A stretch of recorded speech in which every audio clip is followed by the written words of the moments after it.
sí, probando el micrófono número 1, 1, 2, 3, sí, sí, bueno, buenos días a todos, 1, 2, 3, sí, sí, probando. Ahí estamos, cabina de inglés, el bypass. Sí, sí, bueno, 1, 2, 3, 4, 5, 6, sí, sí, 1, 2, 3, sí, prueba de audio. Ahí estamos, cabina de inglés, 246 810 12, bypass. Sí, sí, sí, bueno, 1, 2, 3, sí, sí, 1, 2, 3, la prueba. Ahí estamos, 246, entra micrófono, 246, cabina de inglés, 246, 246, 246, 246, 246, 246.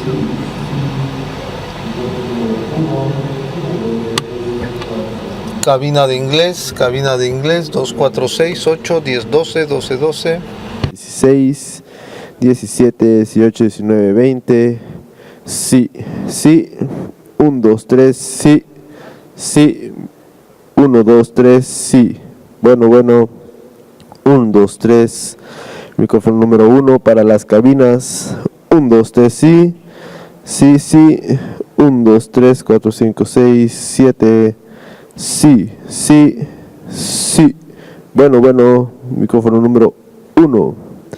1, 2, 3, sí, sí, a, sí. 1, 2, 3, sí, a. 4, 5, 6, sí, sí. 1, 2, 3, sí, sí, sí. 1, 2, 3, 4, 5, 6, 7. Sí, sí, sí. 1, 2, 3, sí. Sí, bueno, 1, 2, 3, 4, 5, 6. 1, 2, 3, 4, 5, 6. Prueba de audio con el micrófono número 1. 1, 2, 3, sí, sí. Sí, sí, bueno.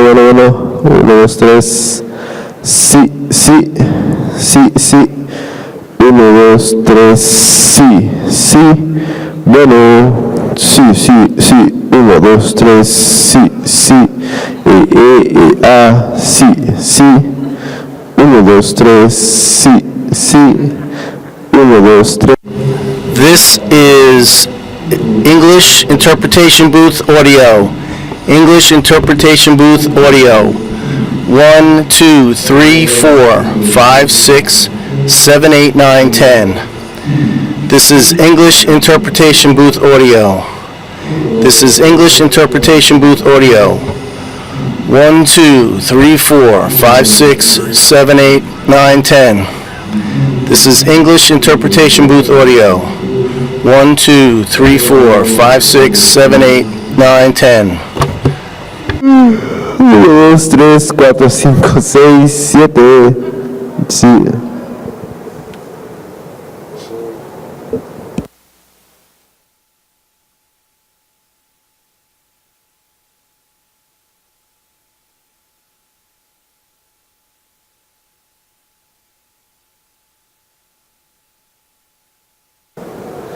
Bueno. 1, 2, 3, 4, 5, 6, 7. Sí, sí. 1, 2, 3, sí. 1, 2, 3, 4, 5, 6, 7, 8, 9, 10, sí. 1, 2, 3, 4, 5, 6, 7, sí, sí. 1, 2, 3, sí, sí.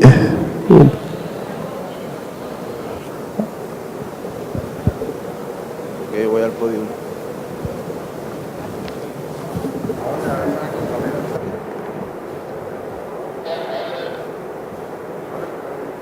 Le hables,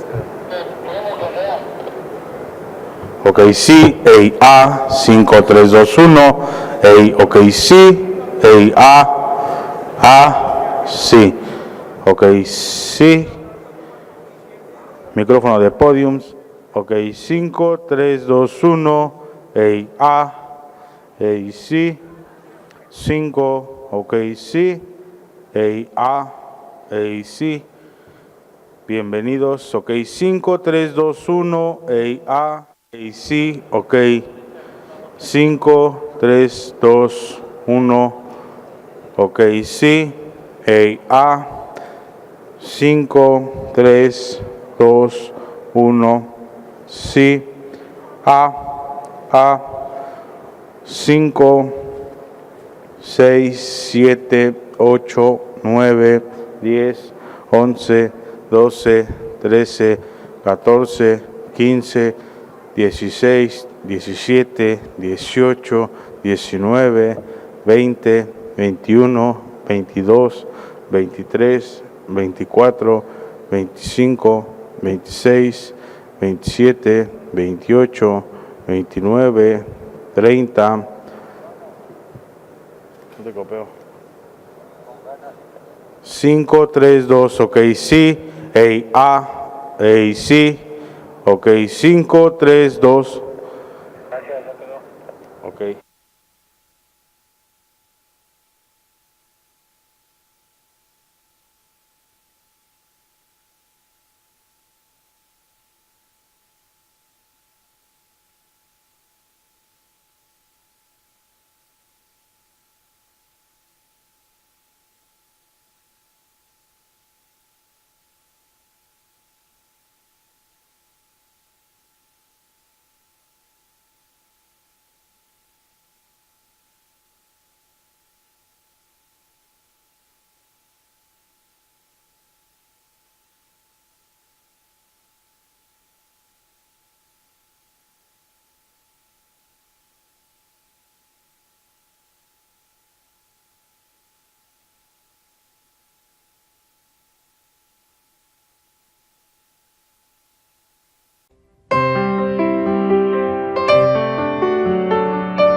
Civil Protection Services wishes to inform you that we are in a seismic zone.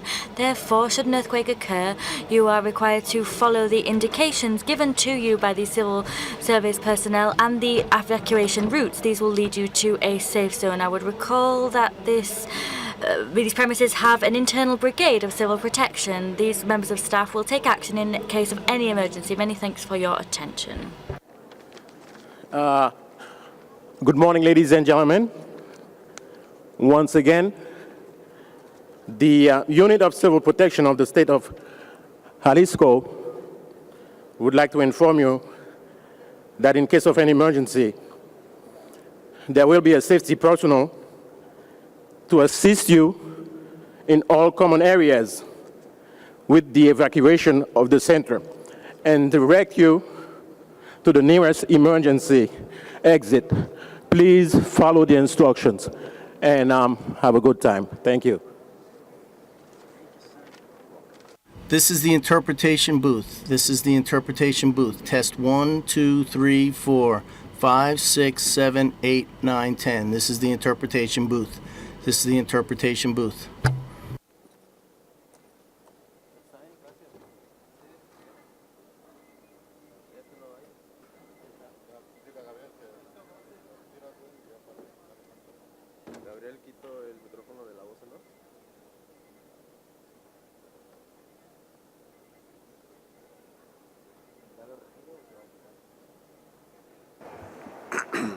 Good morning, everybody. Can we invite our rapporteurs to join us here on the podium, please?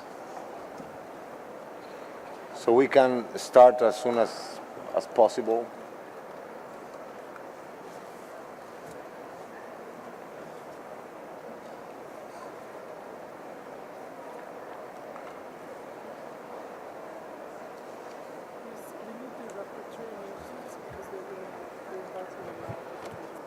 I'm sorry?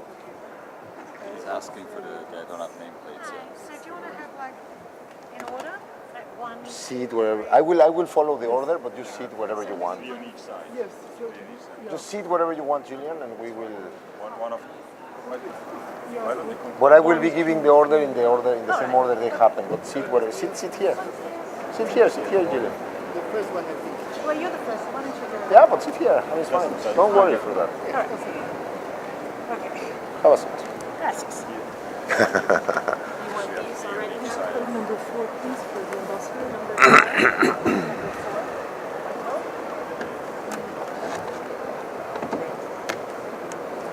Estamos atrás de ustedes, ¿verdad? Son 6, ¿verdad? Sí. Está prendido el micrófono. Ah. ¿Dónde está el embajador Cabrera? Perdón. Embajador Cabrera.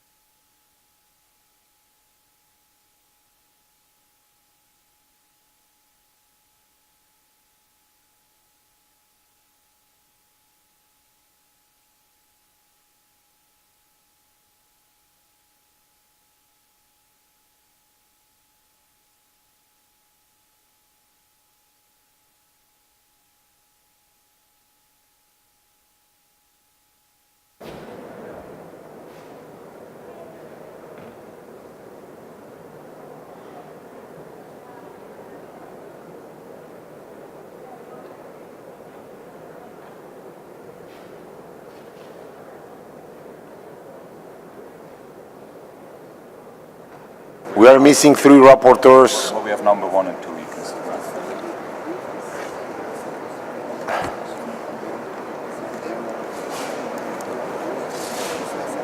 Who are we missing?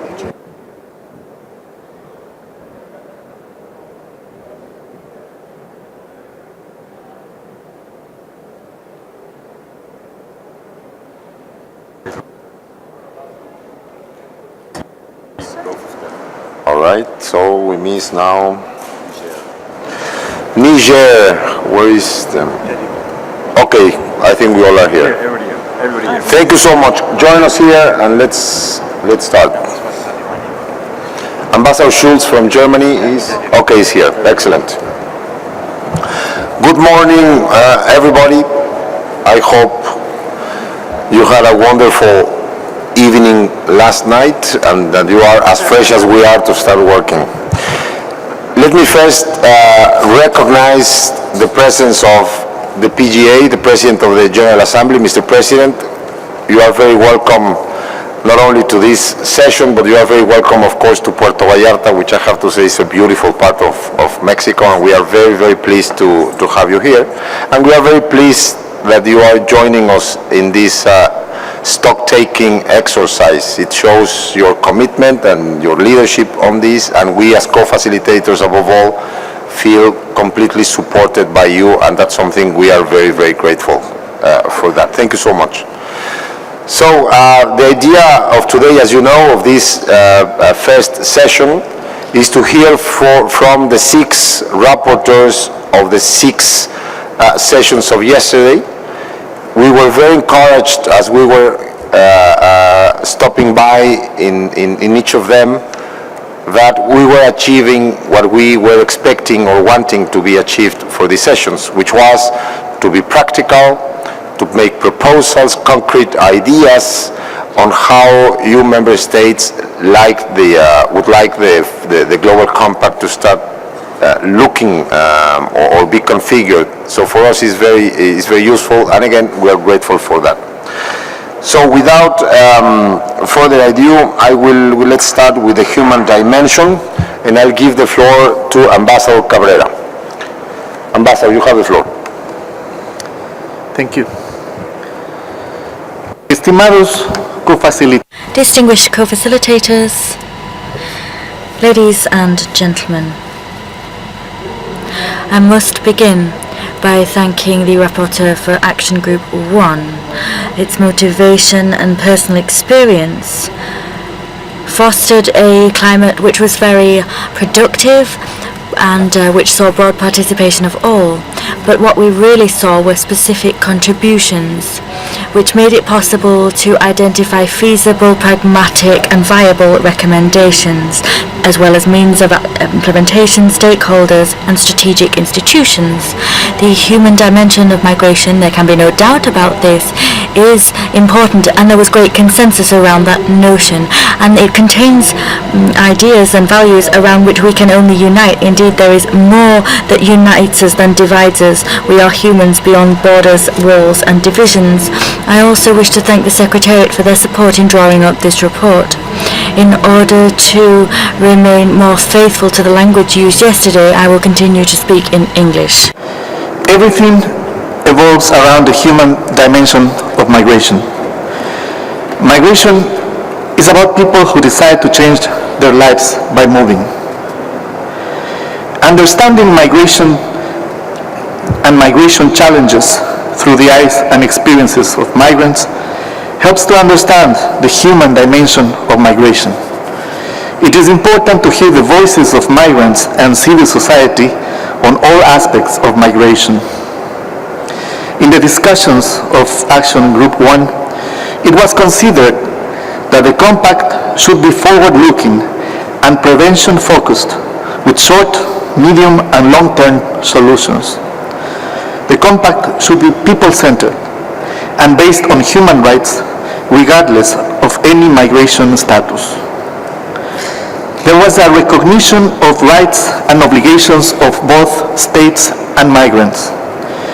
Emphasis was placed on implementation of existing human rights treaties and norms. The rule of law ensures that all people are equal and entitled to equal protection no matter who they are or where. The Compact should mainstream gender, address gender-specific drivers in all aspects of migration, and eliminate discriminatory restrictions on women's ability to choose to migrate, while recognizing that migrant women have agency and are not vulnerable per se. While there was convergence that detention of migrants must be addressed, there was less consistency on how it should be addressed. Protection cannot be avoided as a responsibility, most especially the protection of children and vulnerable migrants. There was a special focus on migrants in vulnerable situations, and on how to break networks of smugglers and traffickers. Particular attention was given to protecting labor rights, improving decent work and access to services, including healthcare, education, and justice as fundamental human rights. It was stated that the GCM should support legal pathways and include commitments on ethical recruitment, skills development and recognition, and the development of capacity to build systems of migration management. The GCM should have the SDGs as a basis. Discrepancy between rights and realities on the ground is large. It is necessary to reconnect and re-engage with diaspora. There is a responsibility to protect, to promote, to integrate them. While some delegates are concerned about having a clear distinction between migrants and refugees in the two compacts, others are concerned about the number of people in the middle that could be left behind, as they consider that such clear distinction in reality is sometimes not possible to be made. It is worth to mention that it was possible to identify actionable recommendations in the areas of migration management policies, women and gender, the promotion of human rights of migrants regardless of their status, the rights of children, labor migration, prevention of irregular migration, trafficking, smuggling, and modern slavery, and social and economic aspects of migration. A number of recommendations in these areas were identified with a specific means of implementation. Proposals were made, among many others, on the need to harmonize legal and institutional frameworks, mainstream gender, children's rights, and human rights in general throughout migration management policies and national legislations. Identify and eliminate firewalls for access to social services, including health, education, justice for migrants regardless of status. Create information platforms for migrants in social services, access, and rights. Implement the guiding principles of WHO to promote migrant health. Implement the Convention on Rights of the Child. Ensure their access to legal representation and the early identification and protection of unaccompanied children. Government oversight over recruitment processes of migrants and development of specific programs that reach labor migrants. Develop comprehensive multidisciplinary approaches to the identification and protection of victims of human trafficking, and, among many others, development of data, indicators, and migration intelligence for better policy and decision-making. Co-facilitators, there is useful material here, and there are minimum standards identified. We wish you wisdom to find creative approaches and proposals that, taking into account different and sometimes diverse positions, may finally consider the most important dimension of migration, the human dimension. Thank you. Muchas gracias, Arturo, por tu pregunta. Muchas gracias, Arturo. Many thanks, Arturo, for your wonderful report. My distinguished friend, Ambassador Corneliu from Cyprus, who will report on community, on the community dimension. Please, Cornelius, you have the floor. Thank you, Juan Jose. Mr. President, Excellencies, dear friends, I would like first to take this opportunity and thank the government of Mexico through Juan Jose for the hospitality and for giving us the opportunity to meet this amazing place and its people.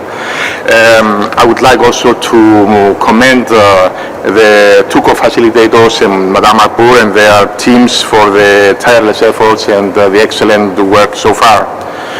The discussion was held in a very positive and constructive atmosphere yesterday. The meeting was well attended and there were around 50 speakers. I would like to thank all the participants and of course the moderator, Ambassador Omar Hilalen from Morocco. There were convergences on most points. Many delegations underline the notion for a whole of government and whole of society approach to migration that includes communities of migrants, host communities, and the diaspora, and of course other stakeholders. there was a common understanding that integration of migrants begins in their host communities, at the workplace and at school. Communities and the diaspora have a significant role to play in promoting the integration and inclusion of migrants, thus ensuring social and economic cohesion. Integration, as it was mentioned, is a way to ensure that migrants can positively contribute to their host community, but also to ensure better protection of migrants. However, we should not forget that integration is a two-way process and should take into account consideration the needs of migrants, but also the needs of the local communities. There was a wide recognition that migration affects communities in sending countries through social and financial remittances of migrants and diaspora.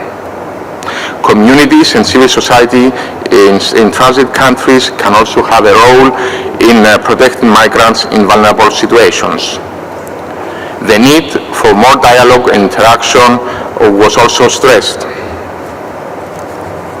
Public perception is often not in line with reality when it comes to migration, and many delegations underline the need for a positive narrative.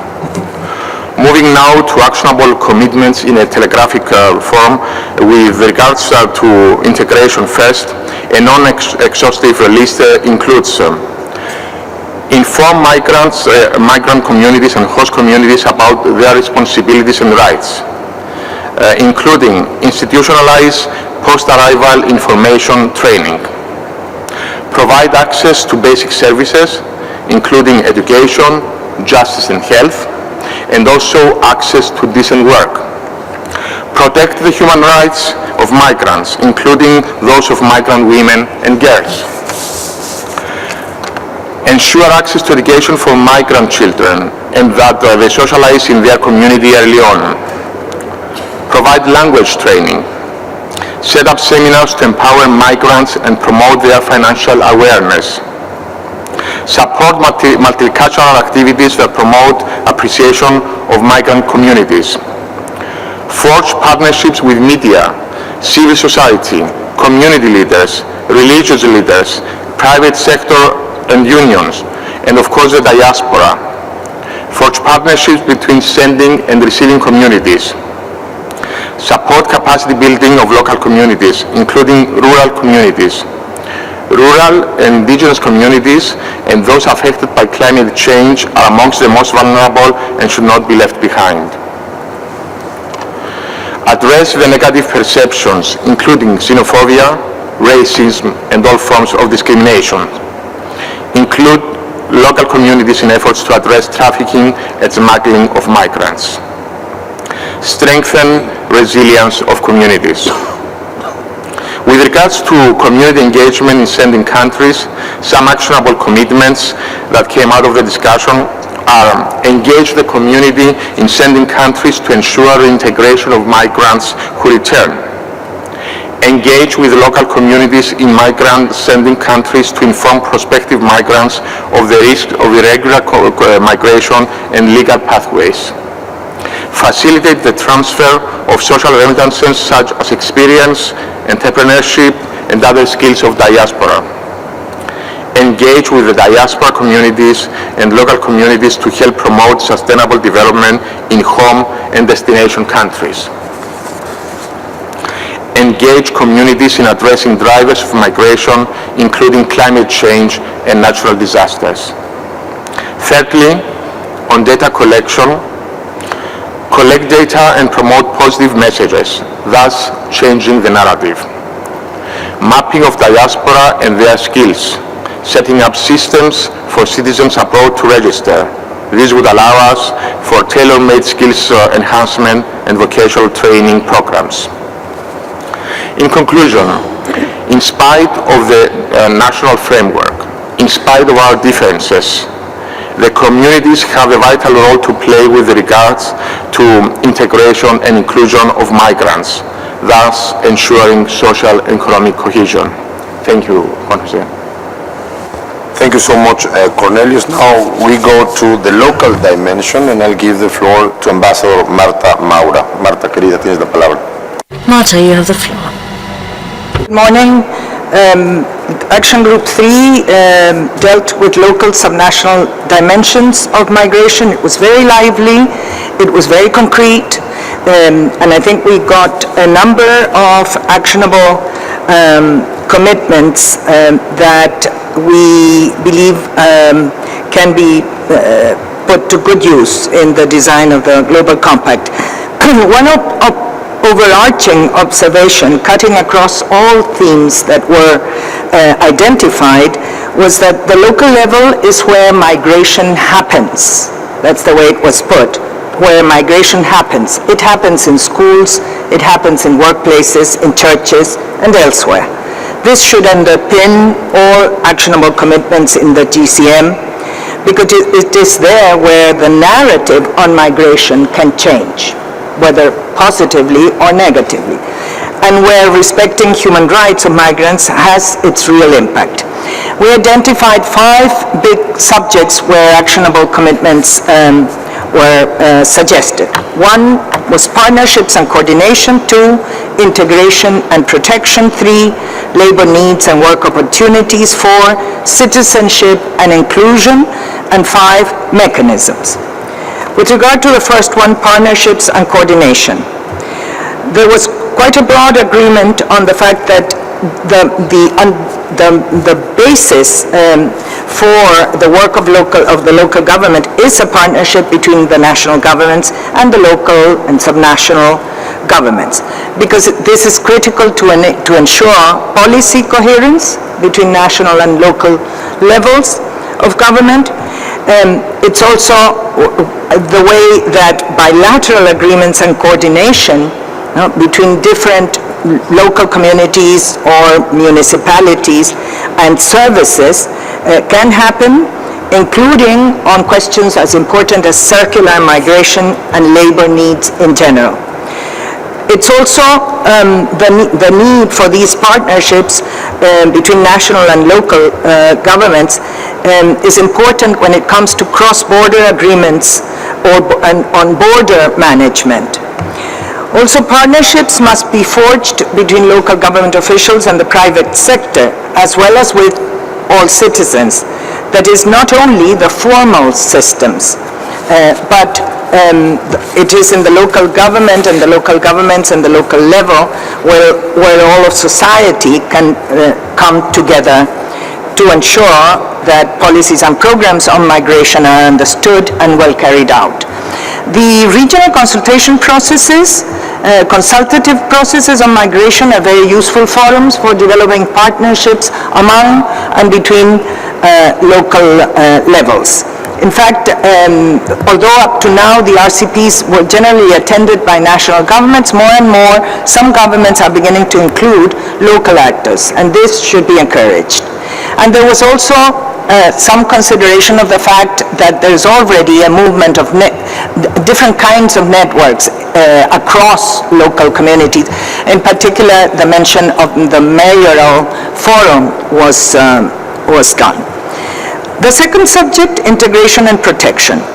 2 characteristics of the local governments are in this direction. First, that local services should be in public hands. And 2, that there should be, in as much as possible, a one-stop shop or a one window for all services for migrants, but also for local communities. Support centers offering services including language, learning, health needs, education, job skills, financial services were mentioned, and many more. Pre- and post-departure services and training. Establish firewalls between provision of services and immigration enforcement. Inform migrants of their rights, legal pathways, and work opportunities. Train officials on how to identify and assist or refer victims of trafficking, other vulnerable migrants, and children. Improve and manage data at the local level was also seen as a way of integrating and, of course, improving protection systems. and ensure that migrants have identity documents, which helps them obtain the necessary services, facilitate the process of documentation, even ensuring translation so that migrants do understand what kind of documentation they require and they need. On crisis preparedness, local governments should facilitate returns during crisis, like natural disasters of some kind or civil conflict, have systems in place that recognize the special needs of migrants who may not speak the local language or may be in domestic situation, and therefore may lack knowledge of emergency procedures and services. Especially important to have systems across borders, again, already set up for emergencies that can cover population, migrant and local communities on two sides of a border. There was a need to emphasize the focus on children and make policies that serve the best interests of children. And there was also mention of the need for communication systems and policies by opening spaces at the local level for participation and dialogue. The third category, labor needs and work opportunities. Some of the actionable commitments enable provinces, states, and local authorities to identify their labor needs and the number of migrant workers needed to meet those. Monitor compliance with standards for fair and ethical recruitment. While most of the focus in the GCM discussions has been on cities, there was also a discussion about the fact that we need to recognize that many migrants are from and go to rural areas, and that they and rural governments may have special needs. Not only needs, but also they can contribute migrants to food security. Emphasize that women can be powerful contributors to development. There was quite an emphasis on the fact that women can become vulnerable through the migration process, but on the other hand, they are potentially tremendously effective managers, savers. They channel remittances towards their families. They can become entrepreneurs, can be very innovative, and therefore need to expand their skills and entrepreneurship capacities.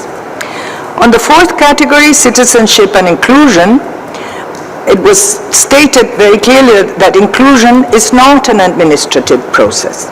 Inclusion is a two-way process between migrants and local communities. It is a social and cultural process that can build citizenship of migrants and local communities in general.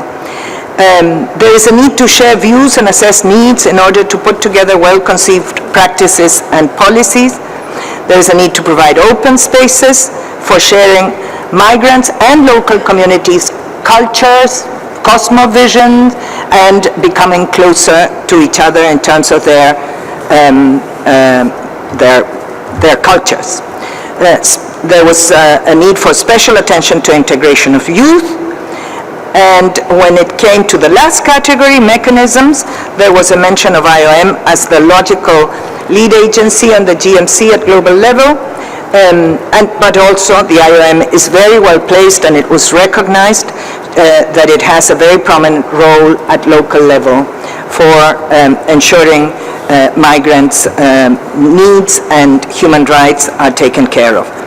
There was also a need to identify, in terms of mechanisms, private sector initiatives and partnerships.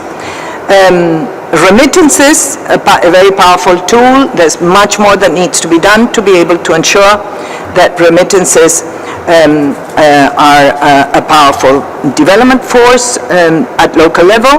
Services for migrants on an equal footing with nationals, and the role of national human rights institutions should be considered.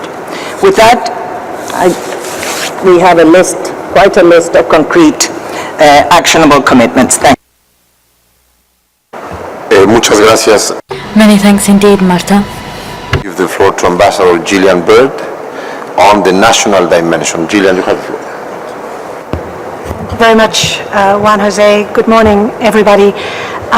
We had a very lively and productive discussion in the session on, in the session on national dimensions of migration, and there are also many practical suggestions. I'd like to thank the moderator, Glenn Linder, for skillfully handling the session, and also to the many delegations who participated.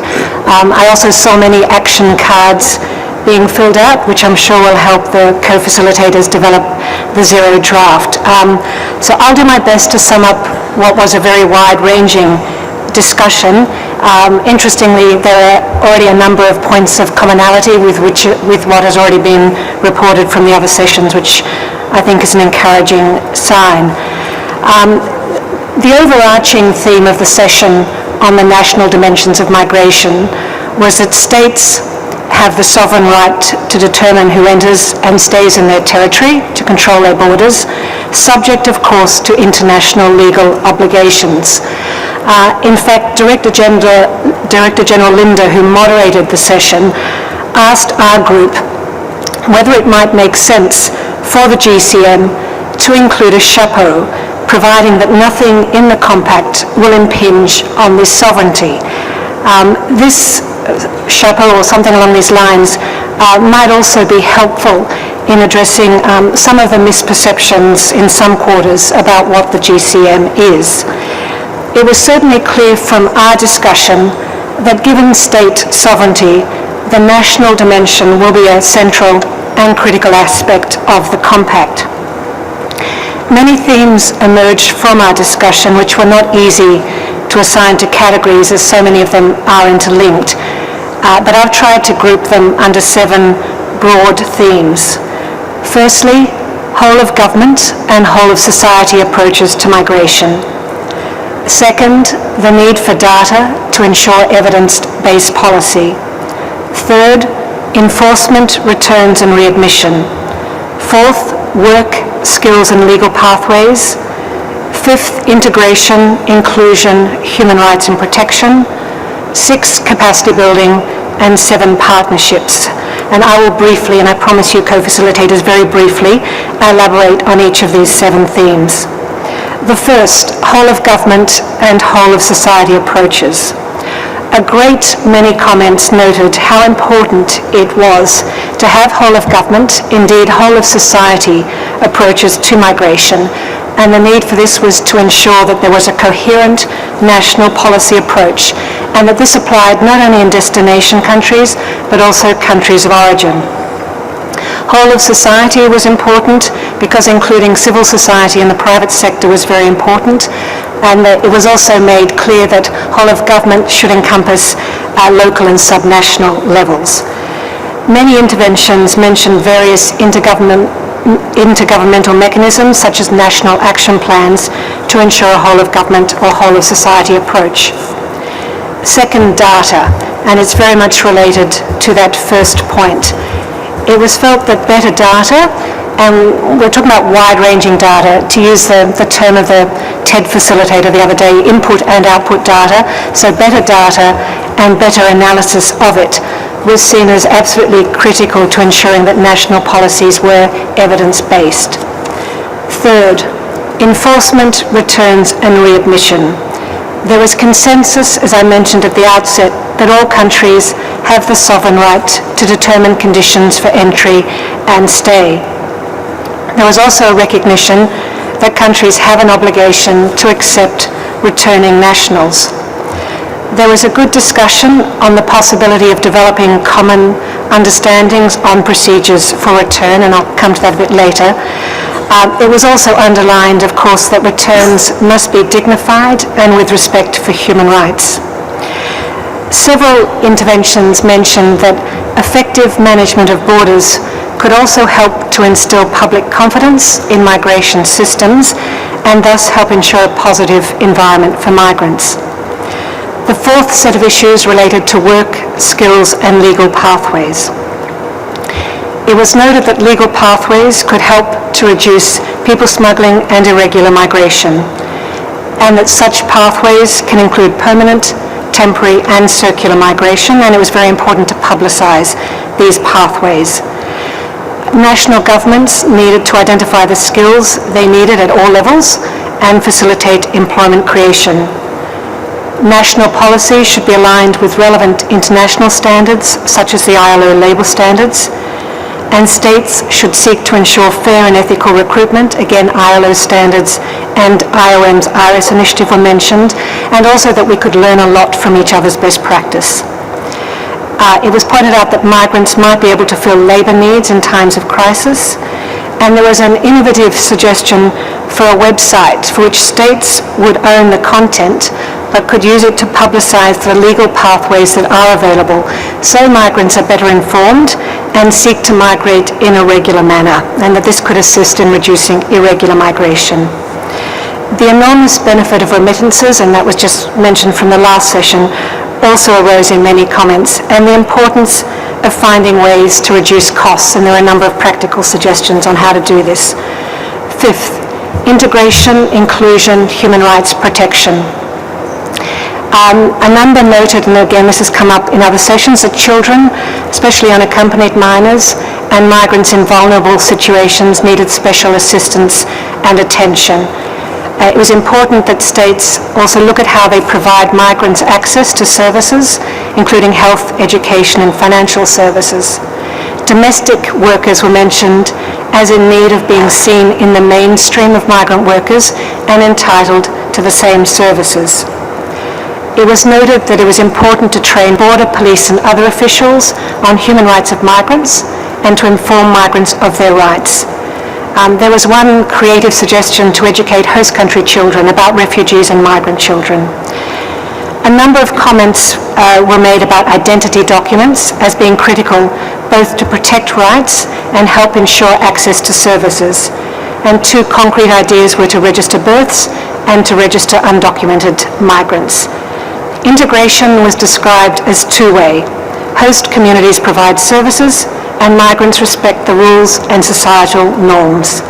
There was also a recognition throughout the discussion of the importance of combating racism and xenophobia. 6, capacity building. This was seen as critical for effective border management.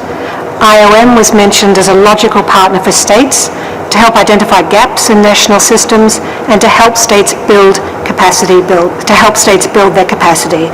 And it was important to train officials and other actors to identify and assist trafficking victims and other vulnerable migrants. Finally, partnerships. Partnerships were seen as critical in a number of areas.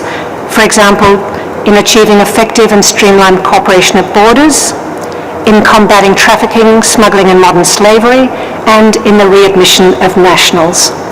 It was also noted that migration you needed to link migration policies to the 2030 Agenda and the SDGs, and that's been a common theme throughout. And fifthly, mainstreaming migration into development planning. And the final point made on partnerships was that even though we were discussing national policies and approaches, regional partnerships were very important and complemented national ones. And if I could just make one last point, it came up, it was an important point, and I listed at the end, not because it's not important, but it didn't fit into the other themes, but there are a number of comments about climate change and the impact it was having and the importance of that being addressed. So thank you. Thank you so much. Thank you so much, Gillian. Now we go to the regional dimension, and I give the floor to Ambassador Jürgen Scholz. Jürgen, you have the floor. Thank you very much, Chair. In Action Group 5, on the regional dimension, we had a very lively exchange of views with also active participation of international organizations and many civil society representatives. For the purpose of this report, I would like to share with you some details about the focus and gist of that discussion during the session, also some points of convergences that emerged, and highlight a few examples of actionable commitments that were presented. For the participants of Group 5, let me highlight that I intend to transmit a more complete written report to our co-facilitators. So first, a few words on the general focus and gist of the discussion. The discussion was basically guided by three key questions. First, how can the Global Compact benefit from the wealth of positive effects resulting from regional processes? Second, how can the Global Compact take the work of regional processes forward and support and encourage it? And third, how can regional processes be involved in the implementation and follow-up of the Global Compact? These were really the three guiding questions. In the discussions, many participants, almost all, pointed out that regional cooperation has gained momentum in recent decades. Regional processes bridge gaps between global aspirations and realities on the ground. They identify the most urgent challenges in the regions and link the national and the global level. They can contribute to identifying best practices, help identify gaps in policies and coordination, and serve as important vehicles for data collection and analysis. RCPs can be an agent to implement relevant actionable commitments and participate in follow-up. The discussion focused on two different regional cooperation models. On the one hand, cooperation within the region, on the other hand, cooperation between several regions. Regional processes such as the Abu Dhabi process, the Colombo process, the Bali process, and many others that were mentioned can provide models for policy, for instance, in analyzing migration corridors and developing migration profiles. The promotion of fair recruitment, the prevention of human trafficking and exploitation of migrants are some of the benefits regional cooperation may yield. In this sense, the Global Compact on Migration should be flexible enough to take into consideration differing realities of different regions. And with regard to the follow-up, an expansion of RCP mandates may be considered. Now a very few words on the key points of convergence that emerged during the discussion. I would limit my remarks to four. The first one I would like to highlight is that the key role of regional consultative processes between the national and the global levels by bridging the two was highlighted by almost everybody in Group 5, and that was clearly a key convergence during the discussion. Second point, the RCPs should be used in implementation and follow-up of the Global Compact on Migration. That was also basically said by almost everybody. Third point, the Global Compact on Migration should also encourage RCPs to come up with standards and best practices. And fourth and last point on the convergence part is that the GCM should acknowledge the role of RCPs in promoting understanding, sharing best practices, ensuring inclusive approaches, and become a vehicle for collection and analysis of relevant migration data and address issues of organized crime, which is obviously transnational in nature. Now, my last point, a few selected suggestions, ideas for actionable commitments, and I would limit my remarks on 6 points that emerged during our discussion. The first was the suggestion to improve consular protection inter alia by strengthening the capabilities of RCPs. Second point, to invest in and focus on the development of skills, that this should also be a very important point that should be taken up at the regional level. And the aim would be to upskill by aligning standards, by incentivizing the hiring of skilled workers and investing in education. And in all these endeavors, partnering with the private sector would obviously be very essential. The third point, the third suggestion was to design regional databases on migratory flows by collecting, analyzing, sharing, and harmonizing data in and between regions. And many participants pointed out that joint training in data processing would be key to achieve that goal. Fourth point, many suggested also that joint training of border guards could be envisaged at the regional level. This could be inter alia assisted by the development of joint regional procedural manuals. Fifth, joint law enforcement activities in border regions could also be considered as a means of implementation, as an actionable commitment by strengthening cooperation in this regard. And the sixth and last point I would like to mention is the suggestion that the GCM could call on regional processes to elaborate regional joint action plans on joint governance initiatives on managing migration. Thank you very much. Thank you, Jürgen. Now, finally, let's go to the global dimension, and I give the floor to Yusuf Umaru. Yusuf, you have the floor. Thank you very much, Ambassador. You know, it is very difficult to speak after such beautiful voices have already spoken before you. my English is very bad, so be advised. So, first of all, I would like to thank the government of Mexico for hosting this meeting, commend the two facilitators and the Secretariat for doing a wonderful job. Action Group 6, the session on global issues, so member states and stakeholders identify what they saw as the possible characteristic and content of the Global Compact on Migration. While the discussion covered some of the issues for which global cooperation and action might be needed under the GCM, it was not limited to these points. The key points were as follows. The human rights on migrants, regardless of the status, must be protected, and the human rights framework must be seen as the normative basis for the GCM. The GCM should contribute to the implementation of the global framework rather than create new ones. Second, the drivers of migration must be addressed, including the full implementation of the 2030 Agenda for Sustainable Development and efforts to sustain peace. In this regard, the Global Partnership for Sustainable Development on matters such as ODA, foreign investment, taxation and technology transfer must be adhered to. 3.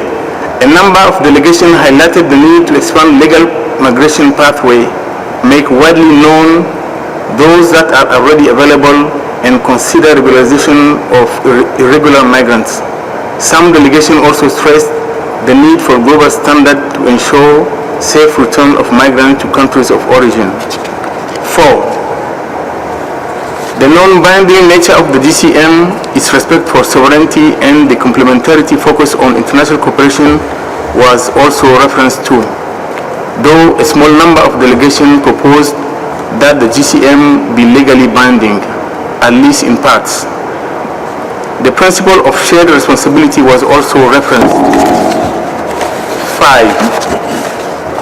Reference was made to the need of coherence between the migration and the refugee compacts, with care taken to avoid undermining the current legal refugee protection framework. 6. The potential of remittances must be realized by lowering the transfer cost, and a series of proposals were made in this regard. 7. The central role of data and disaggregated data, in particular, that which was truly captures the positive contribution by migrants, was referenced repeatedly. 8. The need for capacity building and strengthening of migration governance at the national level. Financial support must be made available for state and relevant actors that require assistance in this regard. 9. There was agreement about the importance of follow-up, but diversions on the scope of such follow-up. Many referred to the importance of making full use of the existing global migration architecture, which links the follow-up of the 2030 Agenda. Some delegations referred to the importance of voluntary reporting on the implementation of GCM. 10. The role of IOM as a leading UN actor on migration was recognized throughout, many calling for its central role to be clarified in terms of leading both a UN system-wide approach to migration as well as the ultimate follow-up arrangements for the GCM. The critical role of many other UN entities was also underlined. 11. A number of other points that were referred to included the focus on smuggling and trafficking, integration of migrants in host communities, the need of data collection on missing migrant and migrant death, protection of labor rights of migrants, ensuring the rights of health of all migrants, addressing the particular voluntary facing female migrants, ending child detention and protecting child migrants are broadly underlined. Now I come to the actionable commitments. 1. Ratify the International Convention on the Rights of Migrant Workers and the Palermo Protocols on Smuggling and Trafficking. 2. Strengthen coordination on smuggling and trafficking. 3. Cooperate in awareness-raising campaigns against trafficking. 4. Strengthen national migration governance capacity, for example, through a demand-led capacity building financing facility. 5. Provide financing for victims of natural disasters. 6. Establish a fund to assist migrants in case of distress. 7. Lower taxation on remittances. 8. Cooperate on facilitating return. 9. Establish global principle for return and reintegration. 10. Reduce visa barriers and simplify conversion of type of visas. 11. Cooperate on information sharing on legal pathways. 12. Improve data on diaspora as well as engagement with diaspora. 13. Adopt ethical recruitment mechanism and eliminate migrant workers recruitment fees. 14. Provide capacity building to migrants in countries of destination. And 15. Strengthen global approach and global cooperation on migration data. I thank you. Thank you very much, Yusuf. Thank you very much to you all. This was really interesting. While listening to each of the rapporteurs, Ambassador Lauber and myself were saying that, in fact, we were hearing many interesting, useful things that clearly will help us enormously in drafting and preparing the zero draft and understanding how it should look. So thank you so much. With this, we come to the end of this panel. I really want to thank the 6 rapporteurs for taking this task, to thank the 6 moderators who did great in pushing and making sure that this happened this way, and of course thank you so much to the Secretariat who helped them to put all this together. And with this, I pass the floor to Ambassador Lauber to start the second panel. Thank you very, very much to you all. Thank you.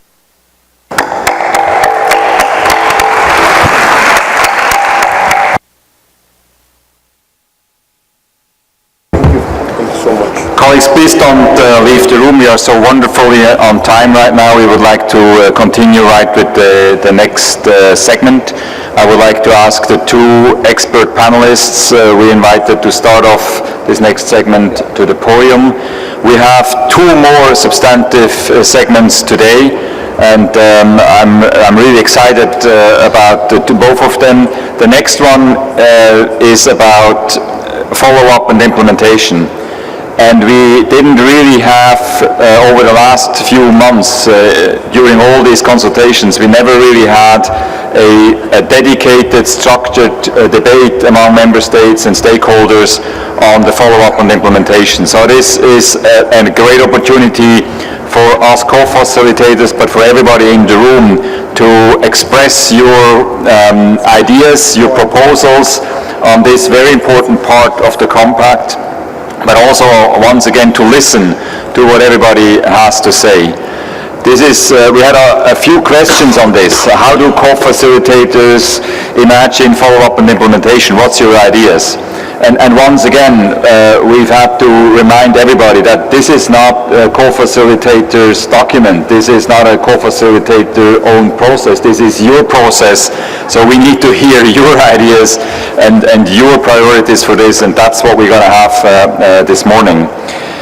Some of the issues you may want to address afterwards when you take the floor, and some of them will probably be addressed by our 2 experts whom I welcome to the podium. We really need to think what we want this follow-up and implementation of the Global Compact to look like. What will be the means of implementation? You remember those who were participating even in the negotiations, in the discussions on the modality resolutions. That's a priority for many of the delegations. Means of implementations being partnerships, being programs for capacity building, being data exchange, and being financing, etc. What kind of partnerships will we need to implement the Global Compact? What is going to be the role of the stakeholders, of the different category of stakeholders in the implementation? What are we going to do, or how are we going to use existing processes and platforms in the domain of migration? We heard many delegations say we don't want to invent new ones. There is existing ones. How is that going to work out? What's the role of the UN system, the different parts in the UN system? All of this needs to be clarified, and we need to develop on these questions. So as I said, we're going to start off with 2 expert panelists. Very happy to have them with us this morning, and then we're going to open the floor for everybody. Our first speaker this morning is Colleen Douet. She is a senior training and research advisor at the United Nations Institute for Training and Research, better known as UNITAR, and a senior fellow of the Columbia University Global Policy Initiative. Colleen chairs the Capacity Development Cluster for the World Bank's Major Migration Project and co-convenes the UN Global Migration Group's task force on the same subject. Prior to her appointments in New York, she served as Senior Policy Advisor for the Global Commission on International Migration, a commission established, many of you will remember that, by Under-Secretary General at that time, Kofi Annan. Colleen, thank you very much for being with us this morning. The floor is yours to start off this segment. Thank you. Thank you so much, Ambassador Lauber. Thank you to both co-chairs. Distinguished members of the audience, colleagues, and friends, good morning. It's really a great pleasure to join you on the last day of this stock-taking meeting relating to the Global Compact on safe, orderly, and regular migration. My remarks will focus on the follow-up to the Compact. An urgent priority for the Compact is to devise mechanisms for improving on delivery of its commitments. Certainly for individuals, for communities of people, actions over promises is what is expected. The international community needs to make positive change on the ground, since for people, this will be the most relevant benchmark by which to judge the Compact's outcomes. And while 2018 is an opportunity for consensus building in the field of international migration, the Compact itself must be seen as the beginning and not the end of a process. I will make 4 points on follow-up, drawing in part on the research and writings of Columbia University's Global Policy Initiative and the University of Ottawa that are being discussed and deliberated as part of a thought group for interested policymakers and practitioners known as the Migration Consensus Group. So first, in order to secure action with a qualitative impact for migrants, states and other stakeholders need the resources to build their capacities. This is not a new recommendation, it's one that exists to at least the time of the Global Compact on International Global Commission on International Migration. Currently, there is a lack of data on domestic and external migration spending by states. It is therefore difficult to gauge what price, so to speak, a well-functioning global system of well-managed migration would cost and where the greatest funding gaps currently arise. So part of the Compact's monitoring could be to study expenditures globally and to help achieve greater transparency regarding financing for migration. But the Compact itself should go further and consider establishing a voluntary global financing facility for migration, sourced by states, by development banks, and by private foundations. Such a facility should fund states, but also other key implementers in local government, civil society, and the like. There are a number of capacity support functions that such a facility should provide, and I'll just highlight a few. One of them is to support the social cohesion or living together work that receiving communities are doing in cities and municipalities that require support and assistance when it comes to developing the right policies and developing institutional arrangements and partnerships to foster social and economic inclusion of migrants in city centers. Another function of the facility, of course, is to strengthen institutions at the local, the national, the regional, and the global level to support the development, the implementation, and the monitoring of migration policies. Indeed, other fields have such facilities: the Global Environmental Facility, the Global Fund, Gavi, the Integrated Framework Delivering Aid for Trade. None of these exist, a facility such as these exist in the area of migration. My second point with respect to follow-up is, of course, the need for a functioning follow-up and review mechanism. Based on the existing analysis looking at other fields such as climate, public health, food security, and whether these are binding commitments or non-binding commitments, what we see as kind of the prerequisites of a robust mechanism are first reporting, follow-up and reporting at all levels of government, from national, subnational, and municipal. The fact that reporting has to happen beyond the state, but also from civil society and groups within society. And that what you really need also are national self-assessments. So let me dig a little bit further into these proposals. Whether a standalone or built into an existing mechanism, a state-led follow-up mechanism or forum should bring states and other stakeholders together annually or biannually to review progress on pledges and commitments, to exchange experiences, and to discuss and develop migration policies and practice. Drawing on models from the climate field, for instance, the Compact could introduce specific formats for individual as well as kinds of collective action pledges by states and other stakeholders. The biannual or annual review of progress could rely on self-reporting by states and coalitions of actors, as well as a periodical global progress report prepared by the United Nations or perhaps by a panel of experts based on an agreed set of indicators. Given the prominence of regional migration dynamics and existing governance structures, it would also make sense to regularly take stock of the Compact's implementation progress at the regional level. And finally, critical to sustaining a meaningful assessment of progress, national-level self-assessment exercises involving the whole of government and whole of society stakeholders is required. It's also suggested, again, based on the experiences from other fields, that external expert missions would complement and support country-level assessments.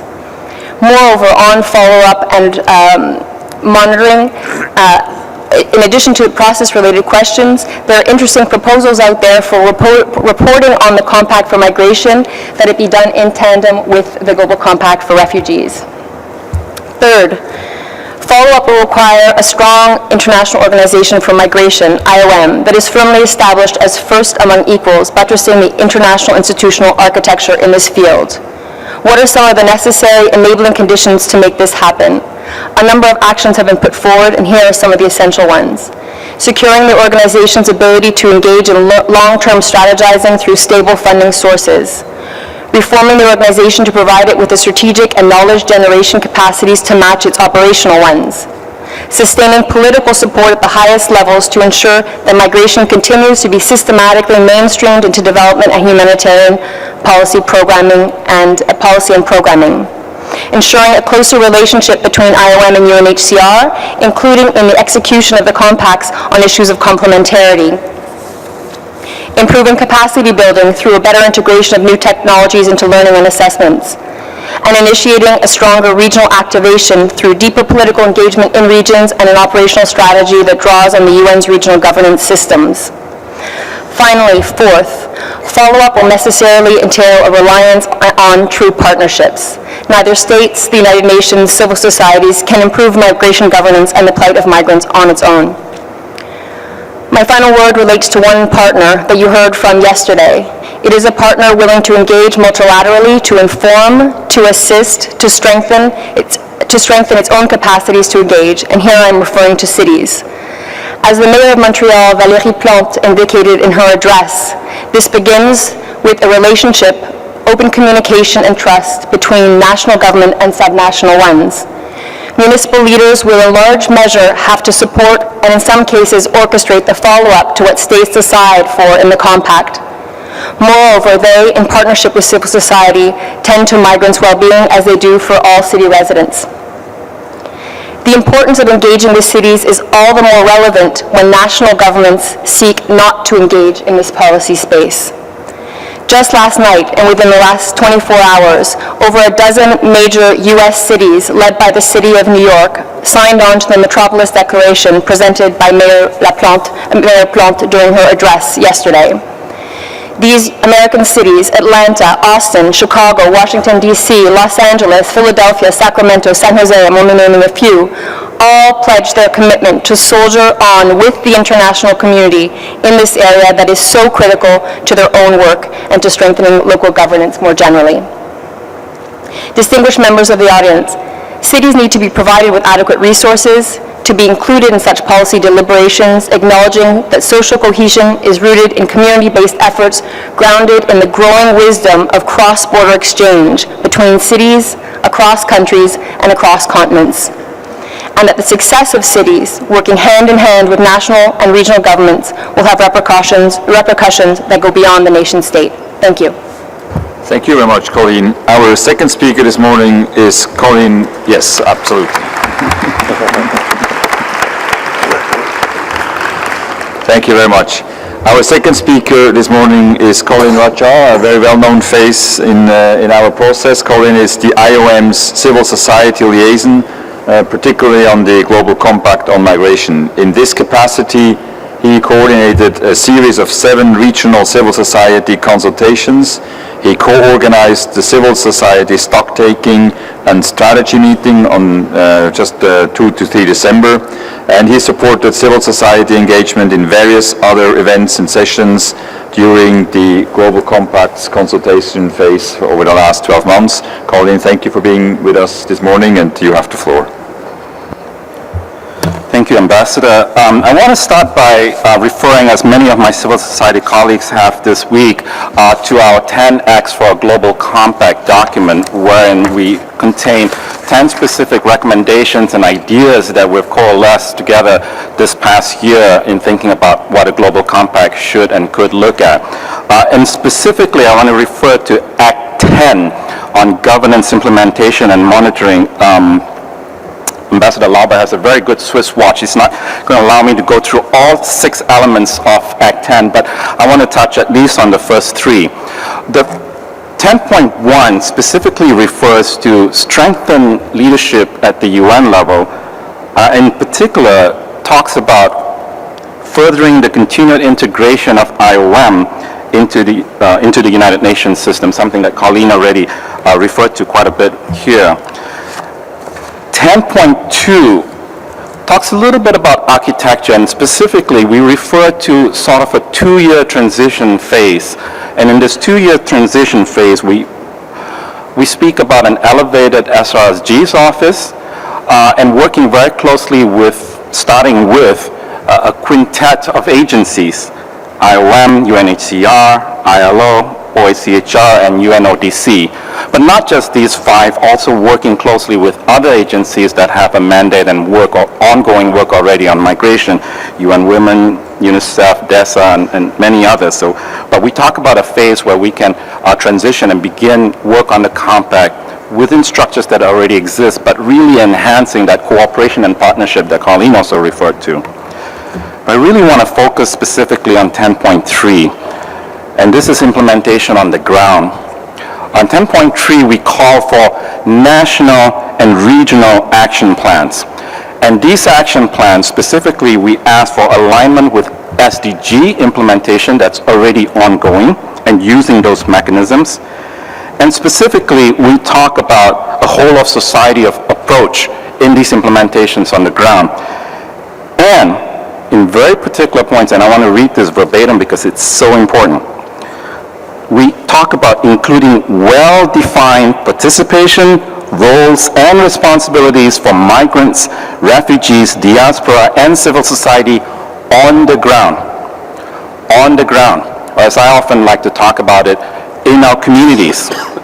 And this is where I think the buck stops. Our measure of success, ambassadors, if you allow me to advance that, is I think what is our effect on the ground at the end of this in the implementation of the compact.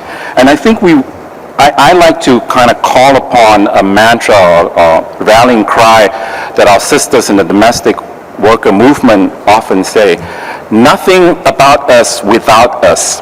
And this is fundamentally important. As migrants, we don't think of ourselves as merely subjects that we're talking about here, but really, with sort of agency that we bring to the table, and we think this is fundamentally important to incorporate into the implementation in the infrastructure, especially what's happening on the ground. So it begins and ends at that level. And here I want to refer to some of the ideas that emerged from our 7 regional civil society consultations that we helped to organize and coordinate. Just this last weekend, as Ambassador Lauber talked about, we held a civil society stock-taking and strategy meeting on day 2 on Sunday, this past Sunday. We spent 3, 4, maybe up to 5 hours in close dialogue with member states, about 60 delegates from member states, dialoguing with almost 90 delegates of civil society in 10 round tables, in completely open, very frank, very candid dialogue. And we found in those dialogues that even though, sure, we have some differences and some nuances in where we're approaching this, but in fact, we have a lot of synergy and a lot of alignment, and we can work together, and that kind of cooperation is fundamentally important. Going back to our regional consultations and looking back in this first phase, in the consultation we organized among African civil society in Bamako, that was organized closely in relationship with the Ministry of Foreign Affairs of Mali and the Ministry of Malians Abroad. Both ministers spoke in our opening and closing, and both, as well as our civil society African participants, talk about an Africa voice in the compact, a whole of Africa voice that doesn't just refer to governments, but governments, civil society, and other stakeholders in Africa coming forward with a single Africa voice. In our Asia consultation, there was talk about how can we look at existing cooperation and mechanisms at the Abu Dhabi dialogue and the Colombo process, which are specifically related to migration, but also other broader processes like ASEAN and SAARC. Back to Asia again, in the ASCAP consultation just last month in Bangkok, we had very strong civil society delegation there, and that also utilized existing ASCAP mechanisms in terms of civil society cooperation. We had similar sort of cooperations at other regional economic commission meetings with ECA and ASCAP. It's probably one of the things that I fault myself not starting early enough in collaborating and cooperating closely with the REC liaison office in New York, but I think we can build on what we have. At the national level, I want to take the example that just took place just 2 weeks ago, right here in Mexico, the Mexican National Consultation, where with the support of IOM, we worked very closely, Mexican civil society worked very closely with the Mexican government and actually co-drafted and probably drafted most of the outcome report from that consultation. And finally, I want to refer to the RCP, something that Colleen also referred to, I think. When we had a meeting of our regional focal points in Geneva back this summer, we quickly honed in on the RCPs as a very critical point. We couldn't quite figure out what exactly, but we thought it was essentially important. And I'm happy to say the outcome of that discussion was at the 7th GRCP meeting 2 months ago in Geneva. For the very, very first time, we had a special panel dedicated to partnerships with other stakeholders, including civil society, and we had civil society speakers in the room. And resoundingly, unanimously across the board with all RCPs, there was strong support for closer cooperation and partnerships, and this is something we can build on. So I finally want to say, ambassadors and fellow colleagues here, we've planted the seeds of partnerships and cooperation already in phase 1. We don't have to reinvent the wheel, and we have ongoing mechanisms. We just need to go further into them, enhance those. In the next phase, in the negotiation phase, we can maybe let those seeds grow. We can pour some water, put some fertilizer onto it. But in many ways, these will take their own shape and forms. And a strong oak tree that comes out of that seedling really takes many shapes. Sometimes it weathers some storms, a branch breaks off, but 3 or 4 grow in its place. And I think this is what we'll see in the implementation phase. If we're committed to these partnerships and cooperation, we might not have the very perfect uniform model for these, and they might take many different forms in different regions and different countries. But if we are committed to this all together in a whole society approach, I think we can really build on this in the implementation phase, and we can really develop this as we move along. But that commitment needs to start here and now. Thank you.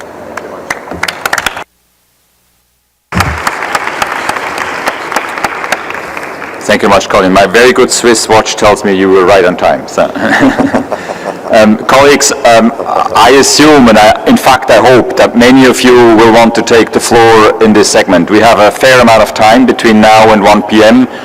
Nevertheless, I would like to ask you to the extent possible to limit your interventions to 2 minutes roughly.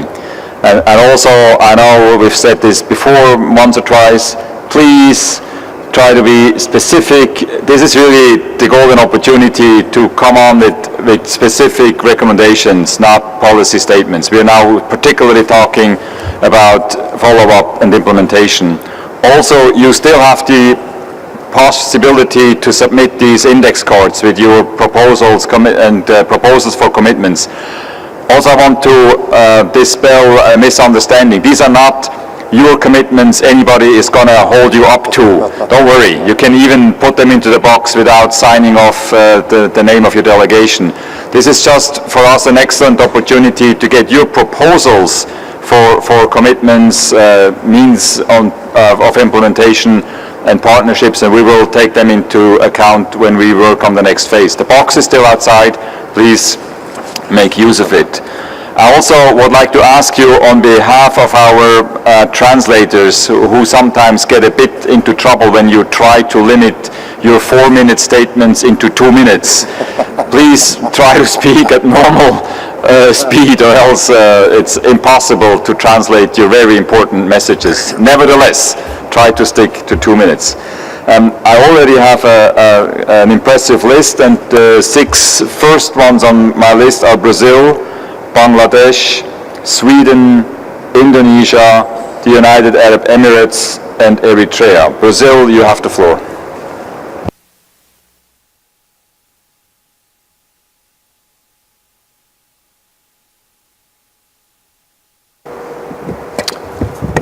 Thank you, Mr. Co-Facilitator, and I'd like to thank the panelists for their presentations.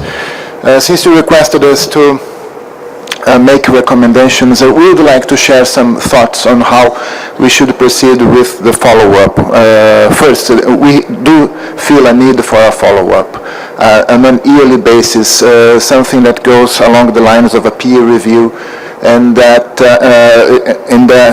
should encompass all members of the United Nations. I mean, this is a global compact, and it should be followed up as a global initiative. My second recommendation, Mr. Chairman, is that, Mr. Facilitator, is that we do need to, we need a medium and long-term time frame for this initiative. We're not talking about a short-term initiative. We're not talking about 2017 or 2018. From this point of view, we have to keep in mind that we need to keep open the possibility of a 5-year review conference, or a 10-year review conference, or a 20-year review conference. But in any way, this has to go on in time, and that's important. And on the body that should do this follow-up, from the recommendations that I have just made, I would like to say that we need a universal body, a body that can bring the migration issues right into the heart of the United Nations. In this regard, it must be a body that can coordinate the work already done, which means to bring on board the ILO, the WHO, and many other agencies. Must be a body able to do this peer review, and also must be a body able to do a very important job, which is standard setting. This is a job that will have to be done in the future for issues that are not dealt with currently by any UN agency. Since I have the floor, Mr. Chairman, just to finish, I would like to ask the panelists if they could share their thoughts on how this could be best done. Thank you. Thank you very much. Bangladesh is next.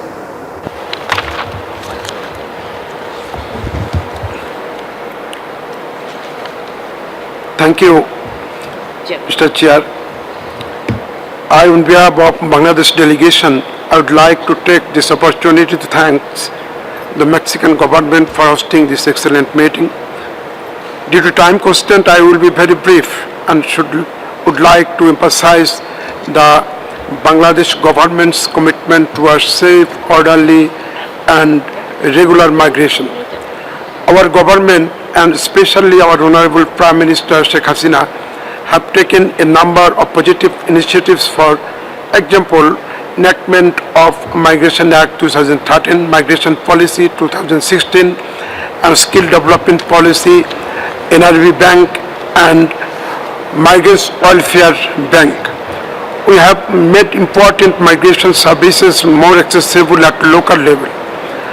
Our newly formed National Parliamentary Caucus on Migration and Development conducted 10 multi-stakeholders consultations and public hearing at national and regional levels to gather evidence for making necessary reforms in the migration sector.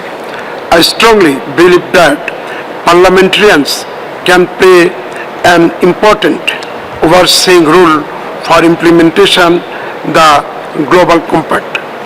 I would like to emphasize three critical issues for your consideration in the Global Compact. Issue 1, ethical recruitment, including reducing the high cost of migration and regulation the role of middlemen. We understand that it is important to work collectively with sending countries of transit and receiving countries. We found that many aspirant migrants are subject to exploitation, and this exploitation cannot be eradicated without regulating the middlemen at both ends. During the consultation and public hearing organized by our parliamentary caucus, we found that middlemen play an important role in the different stages of migration cycle. They are neither recognized nor regulated in any legal instrument at national or international levels. We are bringing people together to find out how this group can be better regulated. I believe that the state parties, especially the receiving countries, should consider how this process can be regulated in their countries. I am happy to know from Bahrain delegate that they have introduced a system to recruit migrants without host sponsorship. This example can be replicated by other countries as well. We also found a huge lack of transparency in the labor recruitment process in sending and receiving countries. Most often recruiters don't follow ethical process, and this causes high cost and ultimately leaves migrants in vulnerable situation. Our recommendation is that countries should follow ethical process in recruitment and abide by global labor standards. Issue 2, protection of women migrants. Honorable Chair, I would like to emphasize the pressing issues related to women migrants' human rights, safety and security. We found that many of them experience sexual, mental and physical abuse and exploitation. Sometimes their employers seize their passport so that they are bound to serve in unpleasant environments. Our consultation brought out many causes of denial of assistance of responsible authorities and denial of access to justice. There should be a strong commitment to legally binding mechanism that ensure protection of female workers and compliance in receiving countries with international labor standard. In addition to that, both labor sending and receiving countries should have obligatory and comprehensive bilateral agreements to protect migrants' rights. Issue 3, social protection for all migrants and their family members. We stress that the GCM should call for strengthening national social protection system so that migrants have access to justice, information and basic service like health care and education. Such protection is particularly important for those migrants who are in vulnerable situation. I thank you, Mr. Chair and panels and all participants for your patience to hear my statement. Thank you all. Thank you very much, sir. And the next delegation, I understand Sweden cedes its place to the European Union. European Union, you have the floor.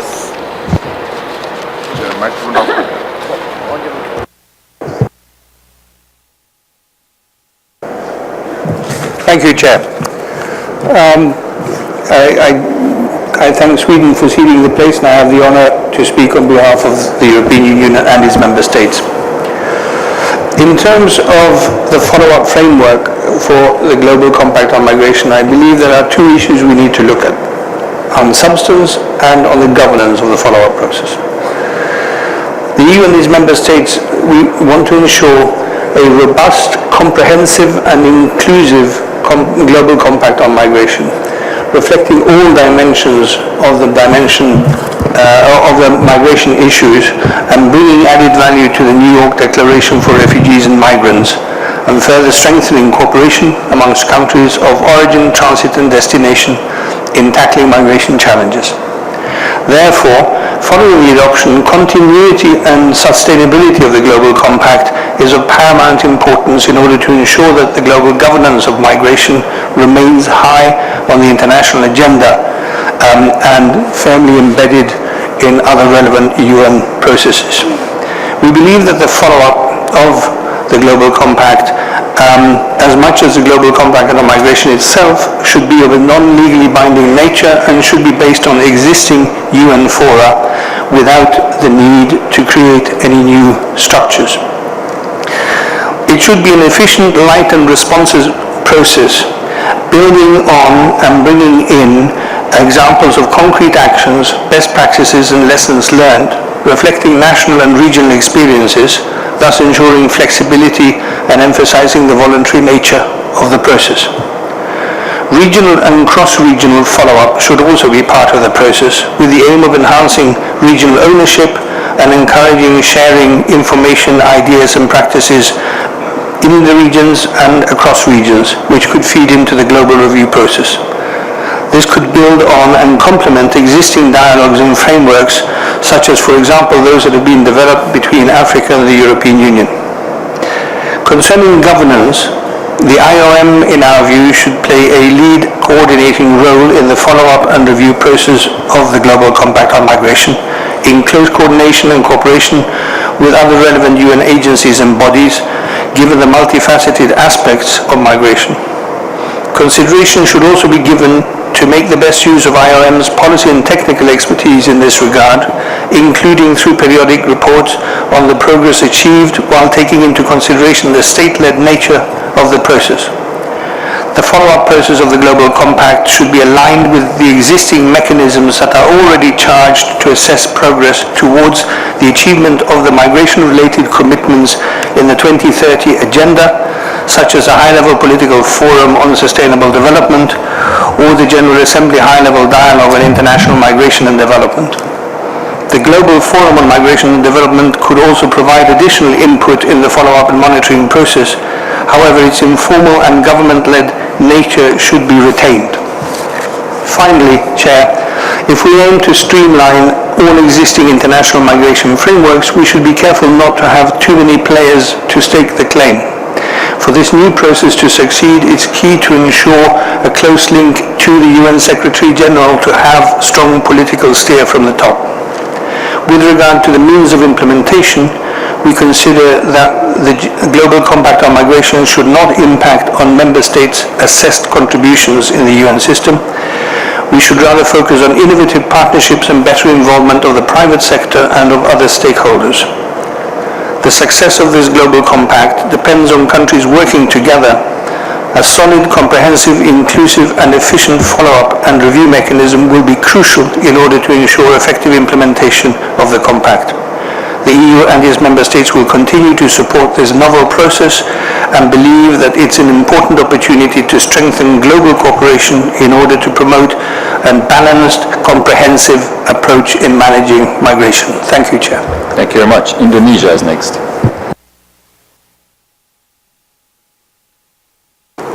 Yes, okay.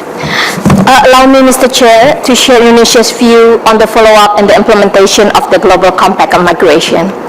We are fully aware that the GCM is not a binding instrument and that there may be views that creating an implementation and monitoring mechanism will not be relevant to the process. Yet, Indonesia believes that implementation and monitoring mechanism, albeit voluntary, is instrumental for the effective implementation of the GCM. Migration is a global phenomenon, multidimensional, and necessitates multi-stakeholder approaches. Without better governance of monitoring and implementation, it is difficult to imagine that GCM will serve the best interests of people. Mr. Chair, as of now, with regard to the implementation and monitoring mechanism, Indonesia suggests several recommendations in this regard. First, States should bear the main responsibility in implementing and monitoring the GCM, supported by other non-state actors. Therefore, states should create national strategies for implementing the GCM. The second, encourage wider participation of relevant stakeholders, including civil society organizations and tripartite institutions. Third, utilizing various existing mechanisms, such as regional and global processes, including, for example, ASEAN and Bali process, as well as Global Forum on Migration and Development and ECOSOC regional institutions. And fourth, establishment of mechanism for capacity building and transfer of knowledge to reduce gaps within and among countries by, among others, revitalize labor training centers and at strengthening the workers' capacities and collaboration with private sectors to align training curriculum from today's labor market skills management. We are interested in hearing more about the proposal from other countries and stand ready for the successful of the adoption of the GCM. Thank you, Mr. Chair. Thank you very much. United Arab Emirates is next. Thank you, Chair. Yesterday at the breakout session on global dimensions, a number of member states expressed their view that caution needs to be exercised in defining commitments made by member states and the role of an eventual follow-up and review mechanism for the GCM as a non-binding international compact. It was noted that commitments made by member states must be seen as voluntary, and their implementation will be strictly on a voluntary and collaborative basis. It follows that the function of any follow-up and review mechanism is not to monitor compliance, but rather to review progress, to offer assistance to implementing member states upon request, and to disseminate and share best practices with a view to maximizing their benefit at the regional, interregional, and global levels. The UAE aligns itself with this interpretation. The UAE further believes that the IOM, as the lead UN agency on international migration, is uniquely suited and qualified to serve as the Secretariat for such a follow-up and review mechanism. Thank you. Thank you very much. Eritrea is next. Thank you, co-facilitator. In the past 2 days, many concrete ideas were put forward for a better migration governance. However, if the GCM is to achieve its objectives, it needs to be backed by a clear follow-up on its implementation in a balanced manner of its collective agreed commitments. In this regard, I would like to briefly highlight 4 initial views on the implementation and follow-up. In terms of institutional framework, in the past decade, several mechanisms and initiatives have emerged at regional and international levels in the area of migration governance. IOM joining the UN family was a very important addition to the global migration discussion. The GCM should consolidate and further strengthen the existing coordination and implementation of mechanisms, but not substitute them. We recognize the role of IOM as a lead organ on migration. The complexity of migratory phenomena means the need for a multisectoral, multidimensional follow-up mechanism, enhancing the coordination role of the Global Migration Group, as well as strengthening and regularizing dialogue and coordination with regional organizations and initiatives in this regard would be important. Second, the implementation process should aim to keep GCM and its implementation dynamic. In this regard, the existing international forums, such as the International Dialogue on Migration, could be useful as a platform for a regular dialogue to assess gaps, challenges, and best practices between member states and other stakeholders. We believe there is a need for a high-level forum to make a periodic assessment and a political push. This can be done every 3 to 5 years, similar to the Global Plan of Action Against Trafficking. Third, in terms of means of implementation, while financial means are critical, we need to give emphasis on the contribution of migrants in the implementation of the compact. Migrants should not be seen as an object, but as agents who can contribute in accelerating socio-economic development in countries of origin and destination.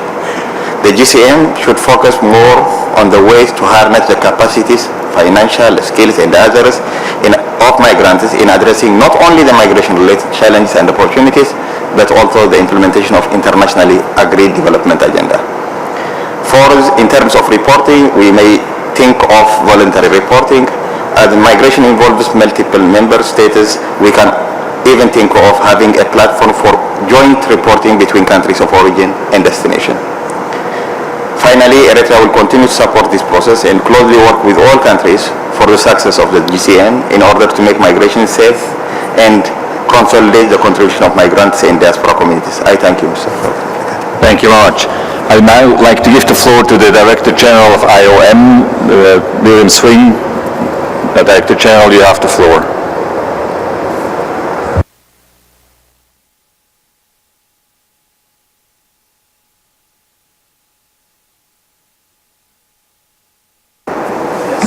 Get the microphone. Thank you very much, Mr. Chairman. It's a great honor to be with you, and thank you for this opportunity to speak.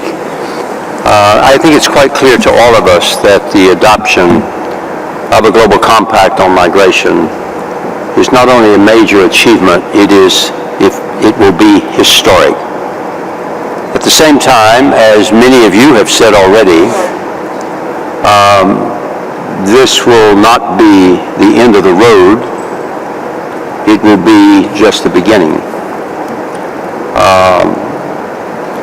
Especially as we know that not all issues will be solvable at this immediate occasion of the Global Compact. Now, as it seems highly likely to us, and I think to many of you, that the Global Compact will be non-binding. We at IOM see a need already to focus on post-Global Compact, and therefore your discussions today on a follow-up and review mechanism is particularly welcome and especially timely. In other words, how does one ensure that there is progress on the actionable commitments that all member states will be making? And how can we, in international organizations and others, how can we help member states to achieve those actionable commitments? With that as a background, let me make three quick points. First of all, we, like many of you, foresee an urgent need to focus on a robust follow-up and review mechanism with a number of key elements, core elements, benchmarking and regular review of our actionable commitments, not to give people a score or put them in a category or a tier or a level, but to say, how are we doing? And how can we do better? Secondly, to be in a position to provide support to countries that really don't have the full capacity they will need, and to try to support them. And then, of course, an ongoing dialogue in the sense that we know now that we will not resolve all of the knotty issues out there, and so they will not be included in the Global Compact, but it doesn't mean they're any the less important, and we would need to continue a dynamic dialogue and might eventually be able to bring those issues under the umbrella also of the GCM. In our view, just as migration is multifaceted and very dynamic, so also should we have a dynamic GCM process ongoing until we begin to come around all the other issues that are out there. Second point, to be effective, follow-up has to take place at all levels, national, regional, and global. We all know from our experience that most of the activity in migration occurs at the national and regional level. And we're very fortunate to have countries engaged. I think every country in the world basically has migration as one of its priorities. And at the regional level, we have these large number, more than 20 regional consultative processes. So at the global level, there are a number of ways we'll need to have some kind of, I assume, of an annual forum, annual dialogue. We would need to have probably some kind of a review conference. I don't know, every 3 to 5 years perhaps, something that might eventually take the place of what's been the high-level dialogue of the General Assembly. I don't know, I'm not making policy, but I'm trying to think aloud with you on this. And of course, partnerships are going to be key to whatever we do. There's no one of us that can do the whole job alone. So, and I have tried to build IOM on the concept of partnerships, and we're constantly reaching out. And then my third point is the selection of who's to lead the follow-up and review mechanism could well be critical to the actual success of the Global Compact. I'm very humbled that so many of our member states in our 169 member state gathering last week in Geneva, so many of them spoke out saying they'd like to see IOM play a role in the follow-up mechanism, not further specified. We've heard a number of you, and we're very humbled and appreciative of what we've heard here in the last 3 days. We greatly appreciate that.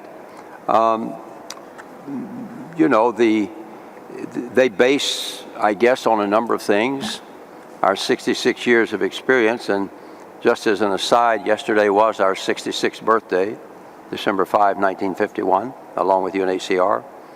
The global footprint in 480 places around the world, now being part of the UN system, the only agency totally dedicated 24/7 to all aspects of migration. So I guess those were some of the reasons, perhaps.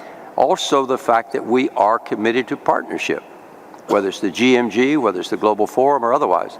So let me close by saying that giving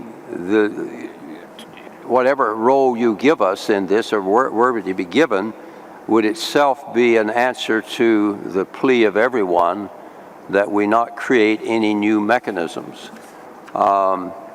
If we were selected to play a role in such a follow-up arrangement, we would certainly be ready. We do it in partnership. We have the capacity, the experience, and strangely enough, for once, we actually have the initial startup financing. I probably shouldn't say that, but I think it's true. So this is obviously a UN member state decision, and we will respect whatever decision is made. It will be you who will decide, and we will follow up and be loyal to whatever decision you make. Thank you. Thank you very much, Director General. The next speaker is the representative of the Quaker United Nations Office. Can I ask speakers to stick closer to the traditional 2 minutes? Because I have a very, very long list of speakers, and we would like to hear everybody. Quaker's Office, please, microphone for the speaker. Thank you. I welcome this open discussion on this aspect of the compact, and I welcome the commitment that we've heard repeatedly to a human rights-based compact. A human rights-based compact necessitates a human rights-based follow-up. And core to this is participation, as Colin mentioned, at all levels and in design of mechanisms as well as in interaction with them. The expertise and experience of migrants is invaluable in getting this right, and there is a wealth of knowledge and practice in civil society. Please draw on it. At the national level, implementation is primarily the responsibility of states, and I particularly appreciated New Zealand's suggestion yesterday and in their submission to the SG's report for national mechanisms to monitor, investigate and ensure accountability for human rights violations and abuse of migrants. And I'd highlight the key role that national human rights institutions can play in domestic implementation. At the global level, a global compact requires universal follow-up. This is not a compact for one state or one region. There are several separate tasks within the broad category of follow-up, monitoring and review that have been raised. And I suggest taking a step back and asking what expertise is needed for each task and locating responsibility for that task within the UN system in light of this assessment of what expertise is required, and with an open mind to the idea that the appropriate mechanisms might not yet exist. To take one example, we've heard a repeated request for technical assistance, for guidance, for advice. To meet this need, I suggest an advisory body of independent experts. This could provide guidance and support to technical assistance to states and work to fill those knowledge gaps we've repeatedly been hearing about. Examples of such bodies include the Advisory Committee of the Council of Europe's Framework Convention on the Protection of National Minorities and the Expert Mechanism on the Rights of Indigenous People. But in light of the emphasis that we keep hearing on not creating new structures, we should all look closely at how adjustments to mandate could enable existing bodies to fulfill this specific non-confrontational assistance function. And though I would have one last caution on not creating new mechanisms, and that is to ask ourselves honestly if the systems that got us where we are now can really take us where we're going. Thank you. Thank you very much. The next speakers will be Sweden, the Philippines, Australia, Canada, Mexico, Germany, and Jamaica. Sweden, you have the floor. Thank you, co-facilitators, and thank you to the panelists. Sweden aligns itself with the intervention of the EU. Sweden would like to see an enhanced coherence and cooperation on migration at the global level, including a multi-stakeholder approach, and not least within the UN system. We believe it's crucial for more effective support to member states and migrants. The follow-up mechanism can be a determining factor for how well the UN functions on migration. By giving IOM a leading role in the coordination and follow-up, we could enhance the UN internal coordination and coherence in a manner that catalyzes action and promotes the mandates and comparative advantage of the different entities in the UN system. IOM Council last week adopted a resolution that notes that IOM can submit reports to the General Assembly and calls upon IOM to provide its support to the GCM and its follow-up. Sweden would like to see a dedicated and regular follow-up mechanism to review the implementation of commitments in the Global Compact. This mechanism should also lay the foundation for incrementally closer international cooperation that can generate new commitments among various stakeholders. Therefore, important that it is designed to include and enhance the cooperation between different actors. It should enable new partnerships between coalitions of member states that wants to take lead on certain issues together with the civil society and the private sector. Thank you.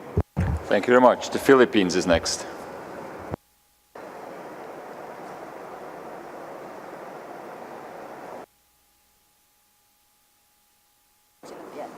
Thank you very much. I will be brief. On the matter of the follow-up and review mechanism, we cannot but agree wholeheartedly with previous speakers, particularly most recently Dr. Colleen Tewes, as regards the special technical lead role that the IOM could play in this regard. We feel that this is in keeping with the spirit that is generally accepted here, that we not create any new mechanisms for this purpose. In addition, we feel that with its expertise in the field, the IOM is perfectly situated to continue providing technical assistance and capacity building, which we have all agreed are key components in ensuring the successful implementation of the GCM. We believe also that even as it now stands, the IOM has the capacity to do both practical field work and provide greater policy inputs to the overall crafting of how we should best implement the GCM. It can take specific actions. For example, it can tweak its international dialogue on migration and its dialogue with the RCPs to better support what we want out of the GCM. And finally, it can use its well-established thematic programs, such as those on migration and health, and on assisted voluntary return and reintegration programs for the benefit of all. And finally, we think that there is no reason why the IOM cannot, in the most practical of terms, closely coordinate and work together with all other UN mechanisms that have migration as part of their mandates, including the GMG, the GFMD, work closely with the Office of the SRSG, support the or interact with the high-level dialogue on migration and development, and finally and most importantly, to support the achievement of the 2030 agenda. Thank you. Thank you much, Evans. Australia is next. Thank you very much. And thanks for the panelists. I thought that was a very useful introduction on this really critical issue of follow-up and implementation. A key point of departure when we are considering follow-up and implementation is the nature of the compact itself. And the nature of the compact is understood. It'll be voluntary, non-binding, and practically focused. And that's important when we're looking at developing a fit-for-purpose follow-up mechanism. In our view, the follow-up mechanism should be light touch, low cost, utilize existing arrangements, and avoid duplication. We strongly agree with others that it is very important not to create a new mechanism, but rather to make better use of the mechanisms we already have. We're trying very hard in the UN across the board to break down silos and to ensure the UN operates as one. So it's very important that we avoid further fragmentation by creating something new. Something new would actually be a sign of failure rather than success. Secondly, we don't see the role of the mechanism as being about monitoring as such, but rather we would describe it as mapping progress and assisting states voluntarily report on their commitments, and also helping states strengthen the range of capacities that underpin safe, regular, and orderly migration, which is our aim. We're still developing our thinking, but something along the lines of the SDG VNR, the Voluntary National Reports, might be a good model, or as the panelists from Colombia put it, national self-assessments. That seemed along the same kind of thinking. We think that could be useful.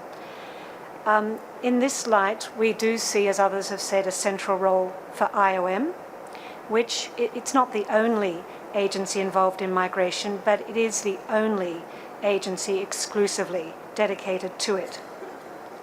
Now, to play this role, IOM will need to develop and strengthen partnerships with a range of other agencies with important mandates and with a broad base of stakeholders who make important contributions. Again, we're still refining our thinking, but we would envisage IOM's international dialogue on migration operating as an effective vehicle for follow-up. The IOM can be tweaked so that it is broad-based and inclusive, and also shaped by partnerships to ensure it draws in the widest range of expertise, which will be critical. And we think that this would facilitate a mapping of GCM progress and feed into the GA and any periodic high-level review of the compact. So these are just initial ideas, and we really look forward to hearing others, but we do think this is a really critical part of the compact. Thank you. Thank you much, Gillian. Canada is next. Thank you, Ambassador. As we move forward, Canada supports a global migration structure that brings coordination and coherence to the many players who work on migration issues. Discussing this question today is timely, since views on this point are relevant to the ongoing UN reform process. In our view, the UN must avoid creating new structures, must avoid duplication, and limit unnecessary expansion of the UN budget. There may even be opportunities for rationalization. Last year, the IOM and the UN signed an agreement which brought the IOM into the UN family. The fact that we now effectively have a UN migration agency is a positive development at a time when migration issues justifiably have such prominence both internationally and domestically in many of our countries. Implementation of the GCM will require migration expertise, strong leadership, and a coordinating body. In our view, the IOM is well placed to fulfill this function in collaboration with the other key organizations working on migration issues within the UN family, the ILO, OHCHR, UNHCR, DESA, UN Women, UNICEF, and others. All players, including the IOM, would need to adapt in order to facilitate GCM implementation, and this process will require careful planning and coordination. As many have noted, the GCM should support and align with the 2030 Agenda and its Sustainable Development Goals. In our view, the 2030 Agenda also offers a potential model for framing the GCM. Though the 2030 Agenda is non-binding in nature, its framework of clear and compelling commitments has nevertheless mobilized an impressive level of activity and follow-up by states and a diverse range of stakeholders.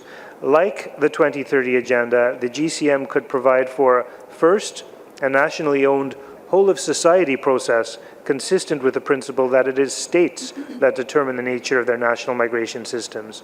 Second, voluntary but clear commitments, goals, and targets. Third, a follow-up mechanism that includes both national and international reporting against agreed global indicators, as well as indicators established at the national level. And fourth, a broad multi-stakeholder partnership, including significant engagement by civil society organizations and the private sector. Thank you. Canada looks forward to working with all of you to establishing and implementing a practical, meaningful, and balanced global compact on migration. Excellent. Thank you. Thank you. Mexico is next. Many thanks, co-facilitator. We wish to thank the members of the panel. Their statements allowed us to harvest many interesting ideas. One of those was that implementation must undoubtedly include all levels of government and all stakeholders. We also heard the idea of national self-assessments from them, and that could be an interesting idea to pursue. Of course, there was also the role of civil society and the role migrants can play in this process. As we have indicated on other occasions, we believe that in order to make the GCM effective, dealing with possible commitments and ensuring they've been implemented is something that has to be monitored by an effective process. This will, we do believe that we should avoid creating new mechanisms or unduly increasing states' workload, and in order to do that we should make the best use of existing mechanisms, perhaps honing them so that they are better adapted to the needs of the GCM. Another idea to possibly contemplate is having a high-level dialogue on international migration and development. The political forum could also be a forum that would follow up on the GCM, as could the GFMD. Perhaps there needs to be a global, holistic evaluation regarding compliance with the pact, and an evaluation which would pinpoint challenges that remain. And this could also tie up with the implementation and the monitoring of the implementation of Agenda 2030 through the corresponding HLPF. Moreover, we believe that the Global Forum on Migration and Development could also serve as a kind of repository in which we collect good practice regarding implementation. Its informal nature means it provides added value. Moreover, it is a multi-stakeholder forum. So this body could play a key role in monitoring and evaluation. Lastly, IOM and other bodies affiliated with and belonging to the UN system, as well as development banks, could also provide input which could feed into this global evaluation of progress with the GFCM, and their input could help us to put into place practices on the ground, also with a multi-stakeholder approach. Lastly, at a national level, the effective implementation of the GCM and states being able to uphold their commitments will require there to be institutional and normative instruments relevant in this field. As far as Mexico is concerned, our special program on migration is a special tool which implements the importance we attach to this work, and we also have the Advisory Council on Migratory Policy, and we believe that is a participatory forum which makes our work all the better. Thank you. Thank you very much. Germany is next. Thank you, Jörg. Germany aligns itself with the statement made by the European Union, and I would like to highlight two more thoughts. One of them is that we attach great importance to the fact that the review process is a state-led process that should be very closely aligned to the review of the implementation of the Agenda 2030. So there should be links and alignments to the HLPF process on sustainable development. That seems very important to us. The second thought is that we think that when we think about review mechanisms, we should not reinvent the wheel, but that we should basically benefit from the existing toolboxes that are at our disposals in an imaginative and pragmatic way. And we see that the IOM could play a very key role in this mechanism. Obviously, IOM could, for example, periodically map the progress made in the implementation of the GCM commitments, possibly drawing upon experiences of the Global Migration Group and other relevant organizations. IOM could also report and then feed this into the HLPF process to ensure a link to the objectives of the Agenda 2030. But of course, also the other mandated organizations who have a migration mandate should play their role. In particular, ILO could assist states in the practical implementation on issues of fair recruitment, decent working conditions, and freedom of association for migrant workers. And the same is true for others like UNDP, UNODC, OECD, and so forth. We also think that the high-level dialogue on international migration and development should devote itself to the review of voluntary commitments undertaken by the states in the GCM. And my last point is that we also see a role for the Global Forum on Migration and Development. We think this could complement its existing mandate with a devoted strand for the follow-up on the GCM. GFMD could be the forum for exchange and partnership between states, civil society, and the private sector, and thus enabling a whole-of-society approach in the implementation of the GCM, as well as to be a discussion platform for questions not included in the GCM. Thank you. Thank you very much. Jamaica is next.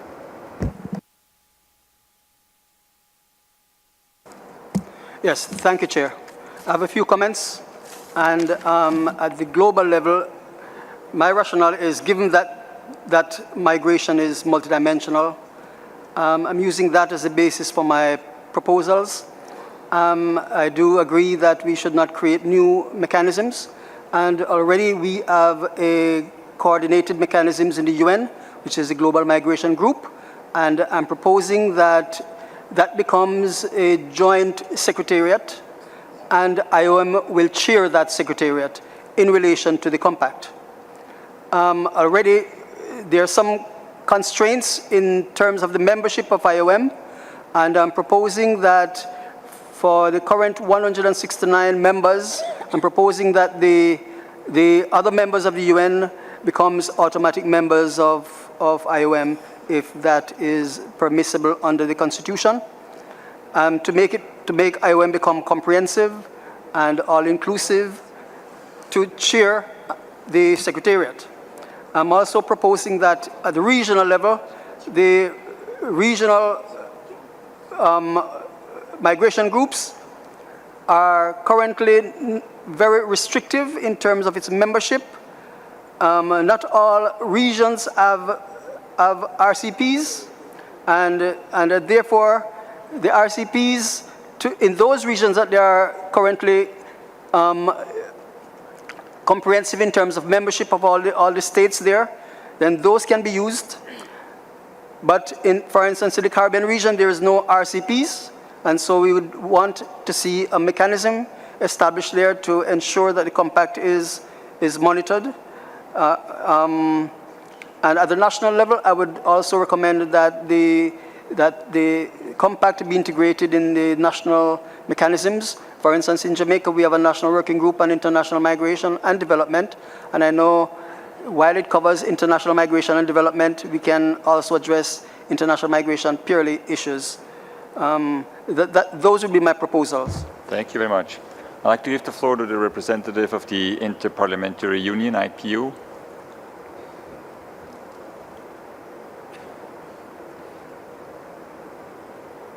Microphone for IPU, please. Thank you. I have a couple of practical suggestions, recommendations for the follow-up chapter of the GCM, if I could, borrowing also from the statement made by our President 2 days ago. And that is the mechanism for follow-up and review would have to strongly encourage the participation of parliaments and parliamentarians, because they have a fundamental role to play, not only in the obvious parts, which is the adoption of legislation and budgetary allocation and making all of that, facilitating the implementing legislation to give life to the commitments of the Global Compact, but also because of their unique representational role. because parliamentarians are, like mayors, basically very rooted in their communities, and they have a specific role to represent the concerns of the people living there. And there's an aspect here that has not been mentioned in this debate so far, which is that migrants typically do not get to vote until they become citizens in the communities where they have moved. So there is a special responsibility that parliamentarians have to listen to the voices of migrants in their communities so that migrants do feel integrated in the life of those communities as part of the integration process as well. You should not exclude their voices. So the representational role is very, very important. And also, it will help provide feedback from the ground up to the global level on the actual results of the Global Compact on the ground. Secondly, briefly, I just want to also recommend that the same language on the role of parliaments in the follow-up mechanism should also encourage inter-parliamentary dialogue, particularly at the regional level, where we know a dialogue between origin and destination countries is very important. And it's important for parliamentarians also to listen to each other across those countries, because too much, as we know, too often, these issues, they're issues that should be fact-driven and fact-based, become politicized. So it's one way to overcome the politics of the matter for parliamentarians from across borders to talk to each other. Thank you very much. The next is the representative of the Global Alliance of National Human Rights Institutions. You have the floor. Gracias. Many thanks. The Global Alliance of National Human Rights Institutions, GANRI, is a system for the protection of the human rights of migrants. We are effective and we cover migrants in more than 120 countries, and we're ready to work with states in implementing and monitoring and reviewing the Global Compact. We are very effective in our work, and we have always been committed to protecting human rights at a national, regional and global level. And in light of our experience doing just that, we state that it will be beneficial for migrants to ensure that when we review the fact, we extend a bridge, or you extend a bridge to GANRI, so that we can collectively analyse the data which the GANRI generates. That will ensure that the data we collect can be analysed, and you can benefit from the principles which we apply to our national human rights analyses. And we have global experience which should work for the benefit of those people moving across the globe. It is important that national human rights institutions are recognised as having an important role to play in the Global Compact. When we monitor and follow up on the Global Compact, it is also important to consider linking up with the information produced by all UN agencies, such as the High Commissioner for Refugees, UN Women, IOM, the ILO, and other agencies.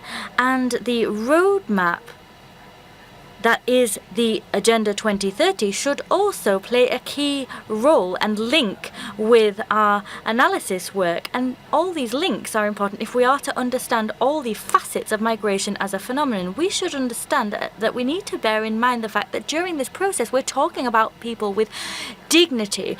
Dignity first and foremost. They're not simply migrants, they are people with dignity, and we need to take account of the fact that they can find themselves in various types of vulnerable situations. You have women, elderly persons, people with disabilities, indigenous persons, and there's also members of the LGBTI community that are also migrants, and their specific vulnerabilities need to be taken into account. So when we monitor and review this Global Compact, our guiding principle needs to be protecting persons that are migrants and their human rights. We believe, the best placed entity to work with when it comes to monitoring and analysis in order to protect human rights. Thank you. Thank you very much. The next speakers on my list are Slovenia, Luxembourg, the Lao People's Democratic Republic, United Kingdom and France. Slovenia, you have the floor. Thank you, Chair. First, let me align ourselves with the statement made earlier by the European Union. Slovenia believes that the Global Compact on migration should be a program of action of result-oriented commitments. We expect the Global Compact will bring an effective international cooperation focused on migration, where coherence and synergy are essential for successful and sustainable migration management. Migrations today is reality, and our efforts should be focused to make it safe, orderly, and regular. The Global Compact for Migration should be legally non-binding and efficient, based on a framework of the existing UN forums, and should not lead to creation of new structures. Slovenia would be in favor of leading role of IOM. And finally, the Global Forum on Migration and Development should continue to play an important role as an informal government-led forum. Thank you. Thank you much, Daria. Luxembourg is next.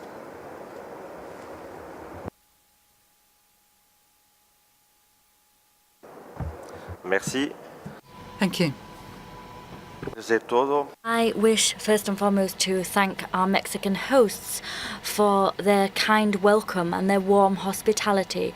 I wish to thank them for the flawless way in which they have organized this conference. Please allow me then to associate myself with a statement made by the European Union, which we support. My country, Luxembourg, has had a long history of migration. We were a country of migration in the 19th century, and we have become a place of active migration in the 20th and up until now. And because of this historic experience we've had, Luxembourg, whose population consists more than 50% of migrants, considers this a source of wealth for the country, which contributed towards the economic, cultural, socio-economic development of Luxembourg. And we, therefore, we also have the statistical data which shores this up. And we could therefore but support the goal of the Global Compact for Migration, which was arrived at commonly. We agree that safe, orderly, and regular migration, the benefits it brings far outweighs the minuses, and we expect that the Global Compact offers a pragmatic and far-reaching framework enabling us to deal with the complex phenomena of migration within the context of globalized world, where all kinds of borders have become basically porous. As was stated by the Minister of Foreign Affairs of Mexico during the opening ceremony, we also do not believe in walls. We believe in bridges that we need to build. And the 2030 Agenda provides us with an existing agenda and a framework for our thinking on the basis of inalienable human rights and the principles of good governance, which creates the architecture for us, whilst taking into account, in particular, the universal access to healthcare, education, and decent work. We should be thinking in terms of follow-up about whether we can use a high-level political forum as a forum for discussing this. And lastly, I'd like to say that I associate myself with all of those who pleaded for the first-order role to be given to IOM when it comes to follow-up. Public has the floor, please.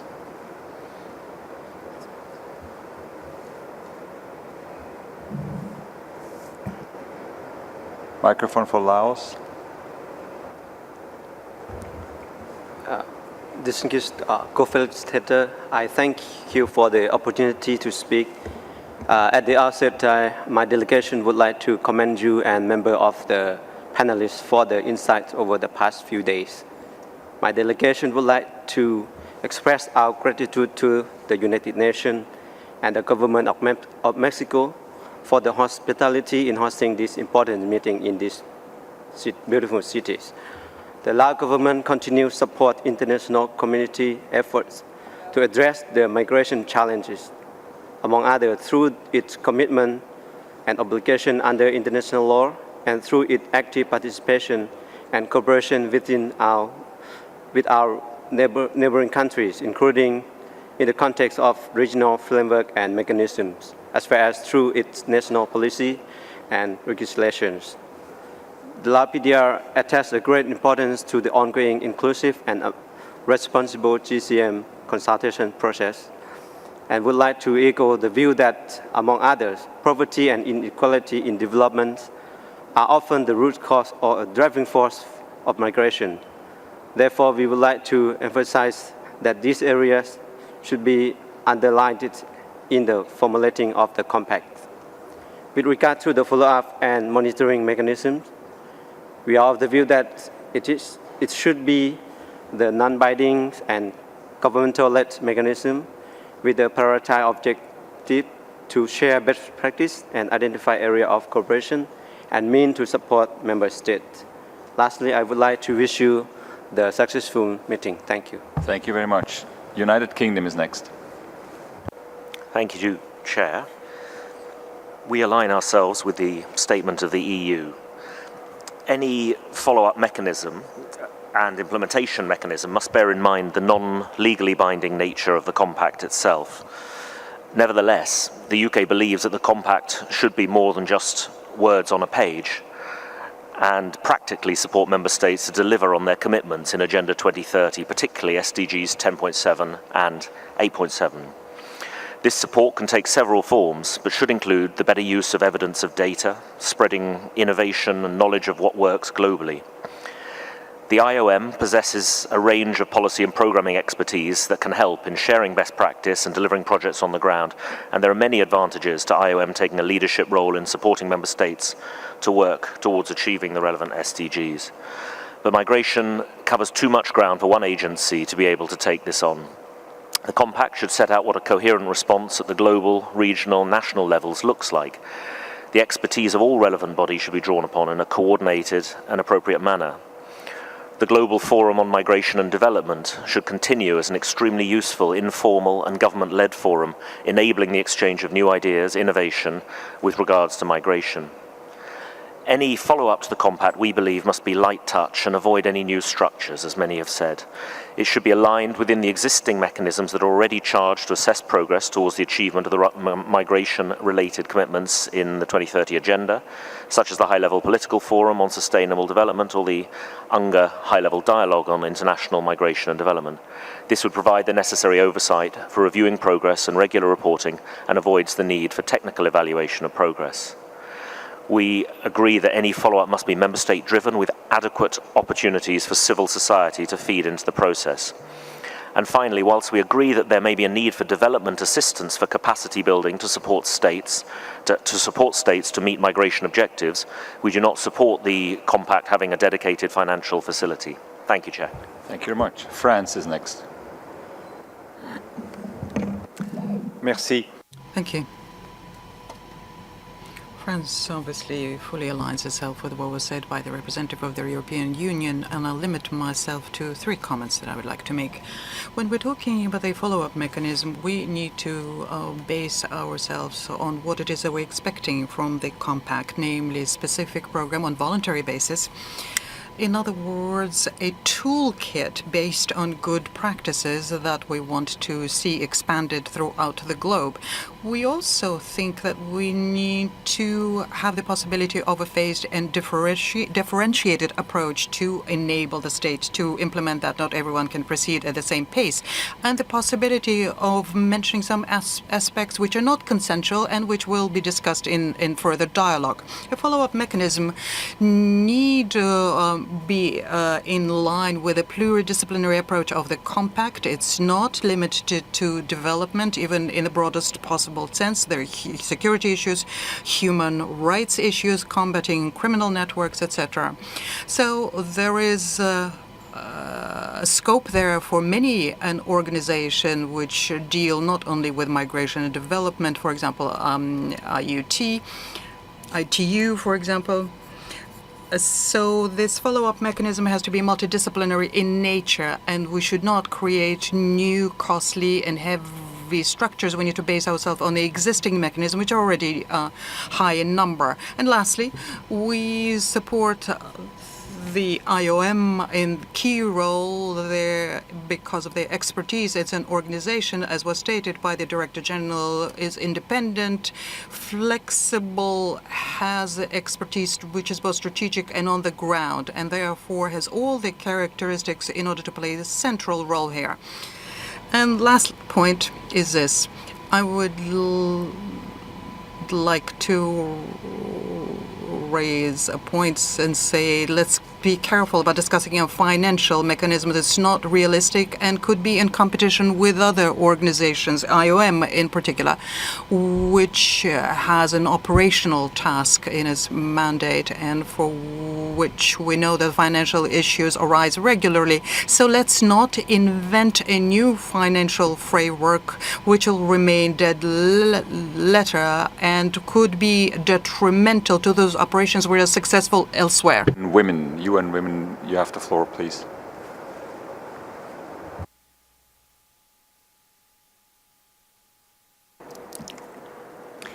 Thank you, Chair.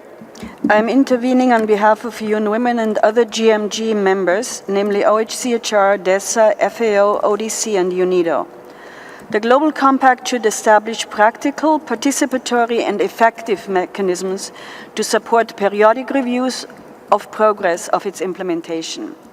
It will be especially important to establish and/or strengthen independent internal and external mechanisms to monitor the human rights and gender impact of all measures relevant to migration and migrants.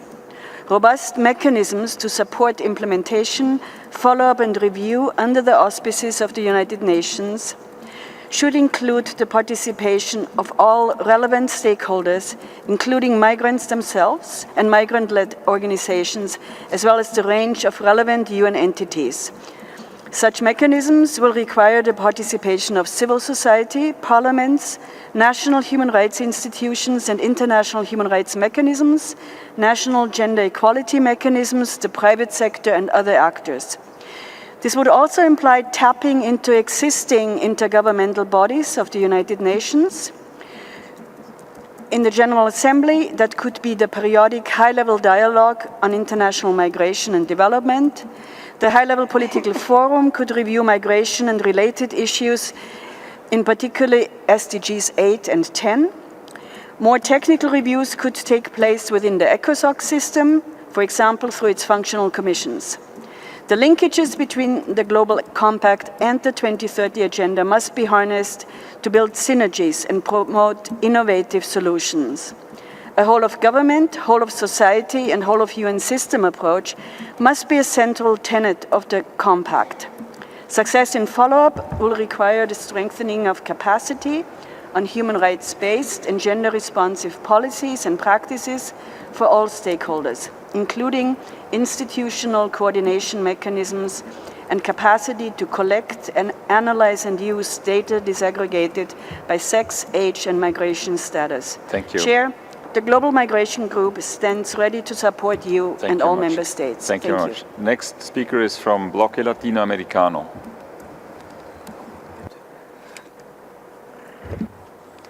Thank you, Mr. Chair. I'm speaking as the Latin American Bloc member and on behalf of civil society as one voice. The implementation process of the Global Compact needs to include civil society, grassroots, and migrants themselves as allies in the national, regional, and global level in regard of our expertise and capacity to understand migrant needs and conditions.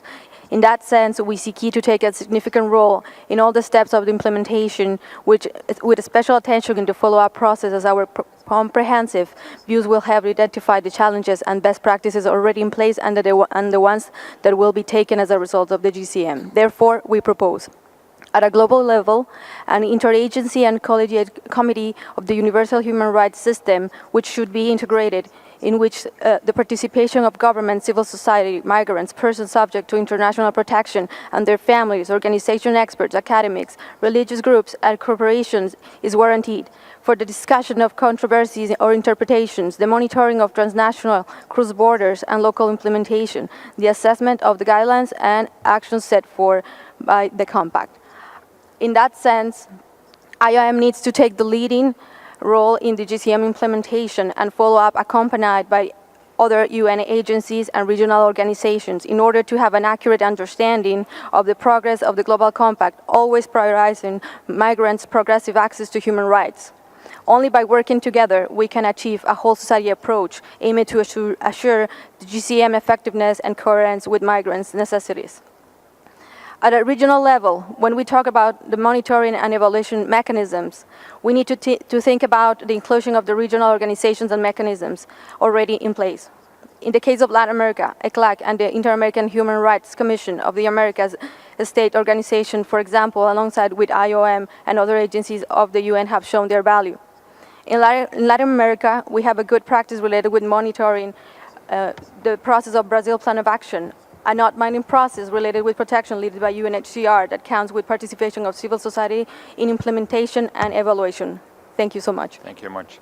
The next group of speakers includes the Holy See, Paraguay, Norway, Ethiopia, and the Republic of Moldova. Thank you. Please. Yep. Thank you, Mr. Co-Facilitator. The Holy See believes that a robust framework for the follow-up and review of the commitments made, which shall be incorporated within the Global Compact itself, should include, inter alia, the following three elements. First, the framework should not create new mechanisms, but should take advantage of already existing participatory mechanisms at the national, bilateral, and regional levels to monitor the achievement of commitments made within the Global Compact. The most logical mechanism in this respect would be the High-Level Political Forum on Sustainable Development, with the necessary adjustments so that it can respond fully to the framework for the follow-up and review that will be established in the Global Compact. As the main United Nations platform on sustainable development at the global level, the HLPF already has a mandate for following up and reviewing international migration, and states committed to the various migration-related sustainable development goals and targets already present their reports to the forum. Moreover, the IOM and the Global Forum for Migration and Development should continue major roles with a follow-up and implementation mechanism. Second, implementation will require accessible, timely, and reliable disaggregated data on migration.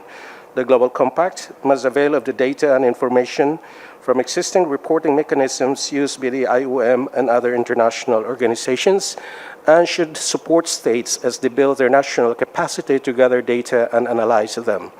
Third, the framework needs a dedicated financing mechanism for host countries and states that have the political will but lack the resources needed to fulfill the commitments they made in the Global Compact. These financing mechanisms should ensure that all states are able to fulfill the commitments made in the Global Compact.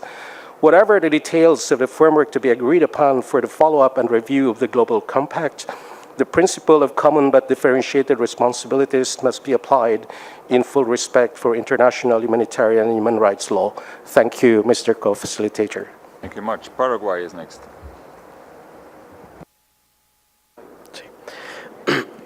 Thank you, Mr. President. Agradecemos la presentación. We are grateful for the presentations of the panel members. Regarding this issue in particular, I wish to emphasize the fact that for Paraguay it is crucial to ensure that once the Global Compact has been adopted, member states take the relevant measures which will make it possible for us to bring our legislation and standards in line with the principles and purpose of the pact itself at all levels. We also agree with the members of the panel insofar as it is important to design and implement national plans and regional plans indeed, which make it possible to give tangible form to the agreements reached in the Global Compact and make them a reality. Even though the Global Compact is not binding, our endeavours will be a clear indication of states' commitment to achieving safe, regular and orderly migration, and it will be a clear sign to our commitment to upholding the Agenda 2030 and achieving it. Thank you. Norway, you have the floor. Thank you, Mr. Co-Facilitator, and also let me thank the panelists for giving us so many good ideas to develop on and think about. Over the last, since the development, the adoption of the New York Declaration and the various meetings we've had afterwards, we have had quite a few good testimonies of well-functioning regional migration mechanisms. And within all those functioning regional mechanisms, there are so many things to build a global framework around that could end up as our Global Compact on Migration. For Norway, it's important that the end result will be such that it's dynamic enough to reflect a reality that we don't know that's going to be 50, 60, 70 years from now. And I do agree with my Brazilian colleague that we need to make sure that we can have the Marrakesh +5 or the Marrakesh +10 and reflect the reality of the day or the days and years to come. When it comes to the work that is ahead of you of drafting or getting the zero draft ready for us to look at, it's important for Norway that you also have included some of the follow-up mechanisms that you think as co-facilitators will be the most viable ones, so we can discuss them already in that part of the process. Of course, Norway would also like to echo that what has been said by so many other delegations this morning about the non-duplications, no new structures with financial implications, a non-binding compact. And of course, we would very much like to see the IOM in a very central coordinating role in the follow-up of the result that we are to adopt in close cooperation with relevant UN and other international organizations with migration issues within their mandates. So thank you very much, and I wish you good luck with the work you have ahead. Thank you very much. It's a shared undertaking. Ethiopia is next.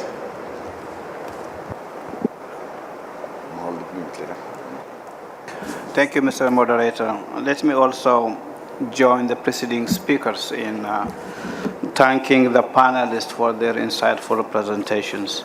Mr. Moderator, Ethiopia believes that whatever the follow-up and implementation mechanism has to be unambiguous and clear. It is in this context we would like to see the compact include the following. The GCM should be human-centered, programmatic, with actionable commitments and concrete deliverables. The GCM should be a non-binding document that reaffirms global political commitment and be based on existing body of work and incorporate the existing core principles and norms, agreements, conventions, and also build on multilateral and regional processes. The compact should be aligned with the goals and targets of the Agenda 2030. The means of implementation and the follow-up mechanism needs to take into account the synergy among the national, sub-regional, regional, and global approach. The period of the mechanism needs also to match with the review and implementation of the Agenda 2030 goals. The compact needs a separate funding facility to operationalize it, and also include capacity building support. A plan of action is needed which compiles states' commitments towards the achievement of safe, legal, and orderly migration through their national action plans and programs. The scaling up of the best practices from forums such as Abu Dhabi Dialogue and the Colombo process be part of the compact. In this regard, we also recommend annual meeting of the RCPs could be used as a platform for sharing best practices and experiences. Regarding the review of the implementation at national level, periodic voluntary national assessment should be also included in the global compact.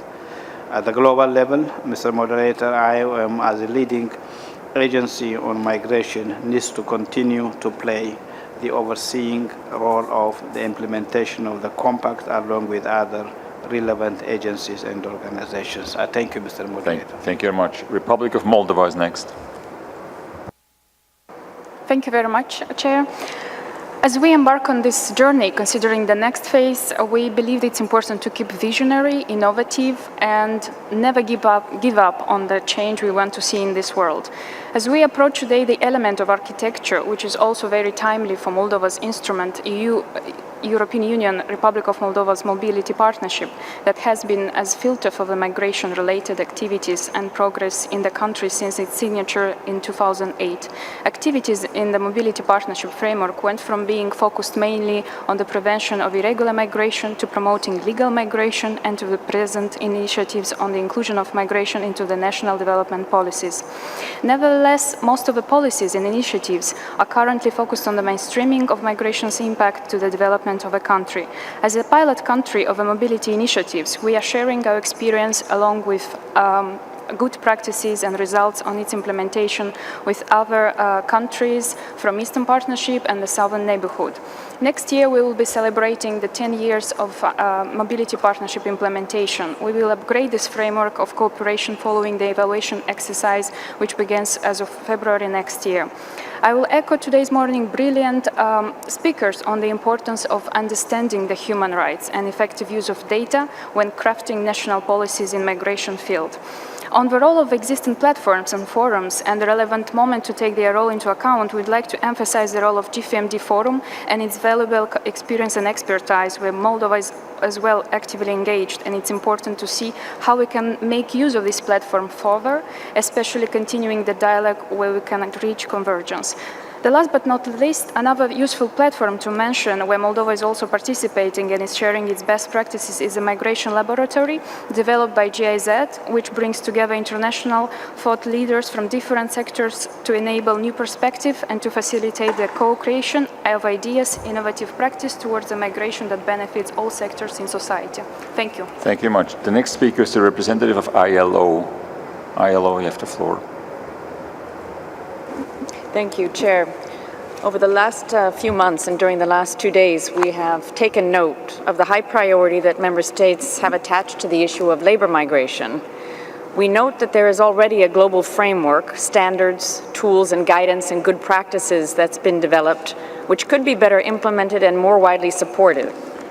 We do not need to create new ones, but the Global Compact can recognize these and enhance these through a specific chapter on decent work and labor migration in line with SDG 8.8. And ILO's constituents reinforced this during the International Labour Conference this year. The UN system has the capacity and certainly expertise to help support member states' follow-up and implementation. Existing UN structures are in place and could be utilized globally at HQ level and in the field, including through regional mechanisms and coordination within UN country teams. UN agencies with specialized expertise could be identified to lead efforts to support member states in implementing the thematic areas of the Compact, including through evidence and research building, capacity, policy advice, technical guidance, and building bridges and platforms for sharing good practices. ILO is ready to play its role to support member states implement commitments adopted on decent work and labor migration in cooperation with other organizations. The ILO's tripartite structure and processes promoting social dialogue in implementation of labor migration policies can also serve as a platform for consultations in line with the commitments of the Compact. The structure of the Compact's follow-up should also seek to gain political commitment at the highest levels that translate into interministerial coordination mechanisms and multi-stakeholder consultations, and mainstream migration into national development planning to ensure we truly leave no one behind. Thank you. Thank you very much. The next is the speaker is the representative of the Council of Global Unions. Thank you, moderator. I'm speaking on behalf of the International Trade Union Confederation and the Council of Global Unions. We wish to address in particular the implementation of the Global Compact in the context of labor migration. We know that work is central to human life, and that when people migrate, most often they migrate seeking work opportunities. So we believe that labor migration needs to be a central element and a central thematic area within the Global Compact. We associate ourselves with all of the speakers who have said that there is no need to create new mechanisms or new institutional arrangements for implementation. what needs to be done is to enhance the coordination of the existing mechanisms. So in this context, we wish to highlight the important area of labor migration and the competency in this regard that is held within the International Labour Organization. And this is very much linked both to decent work and to the Sustainable Development Goals and Goal 8. So we wish to see strong linkages between decent work and sustainable development, and the responsibility to create decent work in all countries of origin and destination, and decent work for all workers and for migrant workers as well. So we wish to uphold some of the important areas in terms of the labor migration process as needing a lot of attention and specific follow-up mechanisms. In particular, the idea of paths to regularization of status of migrant workers and the area of ethical recruitment. And we do have the ethical recruitment guidelines. We do have the ILO conventions, particularly 97 and 43 and 143 on labor migration. And these, we feel, need to be incorporated so that they uphold the labor rights and the rights of migrant workers. We want to look particularly at freedom of association, which gives agency to and empowerment to migrant workers themselves, as well as their inclusion in the system of tripartite dialogue and consultations, both for workplace issues and for migration policies generally. Thank you much. Thank you. I have a next block of speakers, and I'm afraid we will have to close the list after that and refer some of the delegations who wanted to speak this morning to the concluding session this afternoon, because I also want to give the opportunity to our panel experts to quickly come back. Under the condition that you will be brief, the next ones are on my speakers list: Thailand, Chile, Japan, Sri Lanka, Cuba, Cameroon, Greece, and Morocco. Please stick to the 2-minute limit. Thailand, you're next. Thank you, Mr. Co-Facilitator. The GCM should become a dynamic and sustained process benefiting everyone. For Thailand, we believe that a follow-up and review mechanism, one that is similar to the voluntary national review for the implementation of the SDGs, may be an option. This review mechanism will facilitate the sharing of experiences, including successes, challenges, and lessons learned, with a view to providing well-targeted assistance in advancing the next phase of implementation of the GCM and multiplying the beneficial relations between migration and development. Thailand has established a national working group on the implementation of Thailand's commitment made at the Leaders Summit for Refugee and Migrants and the preparation leading to the adoption of the GCM and the GCR. This mechanism will continue after the GCM adoption next year in order to support and sustain Thailand's whole of government, whole of society, and whole partnership efforts for everyone's benefit for a safe, orderly, and regular migration. We also concur with other member states in recognizing IOM's leading role in the field of migration and its role in the follow-up and the implementation of the GCM. Thank you. Thank you very much. Chile is next. Gracias. Many thanks. During these months and days of work, we have reaffirmed our vision of the main components for the GCM. The GCM will establish a holistic and integrated vision of the challenges of migration and human mobility as a whole. We agree with the cross-cutting vision of human rights. These should be a cross-cutting issue when tackling migrants. We agree that states are primarily responsible for migrants. We agree that a multi-stakeholder approach should be adopted, that migrant persons and their rights should be at the heart of their work. Gender dimension should also be a cross-cutting issue, and we should adopt a holistic perspective of migration. Our country wishes to explicitly state that we are committed to the GCM and the development thereof and the monitoring thereof, and we will work on all of these things using our experience as a country. We believe that the institutional architecture for the monitoring of the pact should be shaped by the states themselves, because they will be primarily responsible for ensuring the pact is followed and understood at a national level and consequently at a regional level. For that, cooperation between countries of origin, destination, migration and transit will be crucial if we are to overcome the challenges of migration. The global dimensions of migration and the GCM will also make it possible to tackle migration as a phenomenon. And therefore, to ensure that we take into account all of these dimensions, we need to strengthen the institutional architecture which draws on existing mechanisms and renders them more robust. The institutional architecture should be more innovative and draw on countries' capacities and establish synergies with other stakeholders and bodies. This is perhaps the major challenge facing us today, because we are venturing into uncharted territory and because we diverge in our points of view. But we do need to work together if we are to achieve solid architecture which is inclusive and accompanied by a monitoring process which is not bureaucratic and not politicized. We believe that the IMO, as the UN organization responsible for migration and as an organization which has a wide overarching presence throughout the world, is the body best placed to monitor the GCM and map progress made with the GCM and its implementation across all sectors. The IMO could also perhaps look at a review mechanisms to ensure that progress is made, but all of this needs to be harmonized with existing structures. We do believe that the IOM has capacities to monitor the pact, just as they do to work to ensure that national policies can be adopted in the long term. Thank you. Ambassador, Japan is next. Thank you very much, Mr. Chair. So Japan believes that there is a necessity to introduce effective, feasible, and sustainable follow-up and review mechanism. In order to avoid the duplication of existing processes, we support the idea to use existing mechanism. IOM should take a leading and coordinating role with efficient and effective collaboration with other relevant UN organizations. In this regard, so we fully support the idea presented by EU and many other delegations.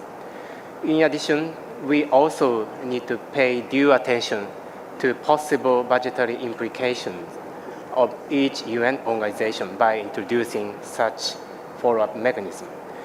We believe the efficient and sustainable mechanism need to be introduced without creating excessive financial and administrative burdens to those UN organizations. Thank you very much. Thank you very much. Sri Lanka is next.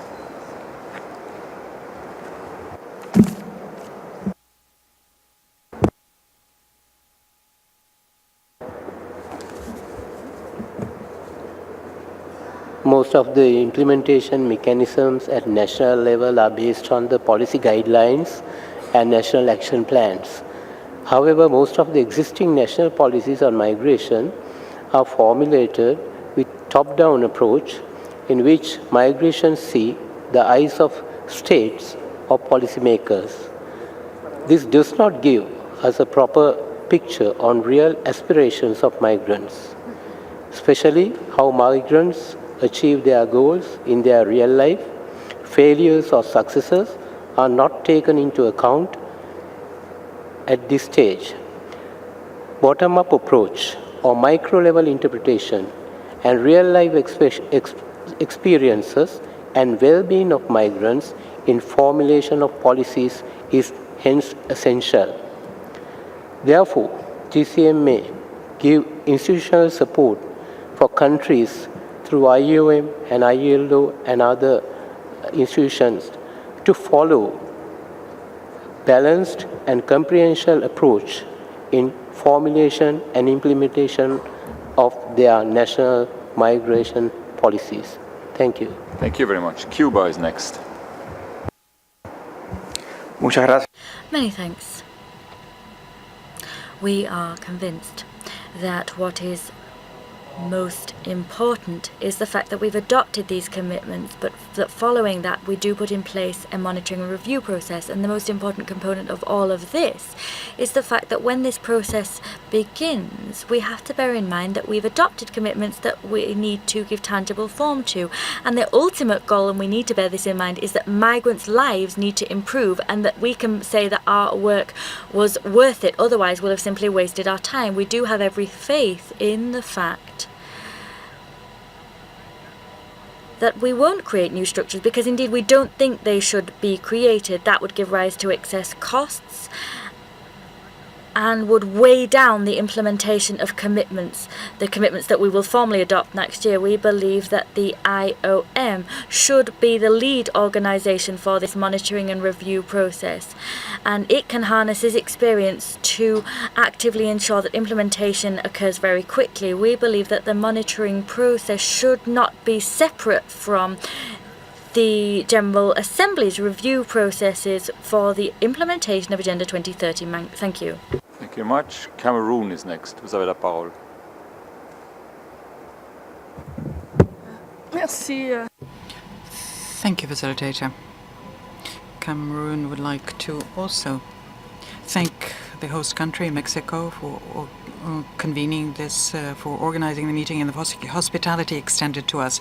In the course of this month, and thanks to thematic regional organizations which were organized, we learned a huge number of things about the efforts made by states and organizations on migration. Now, on the follow-up and implementation, we think, as others, that what needs to be emphasized is the follow-up and implementation at the national and regional level.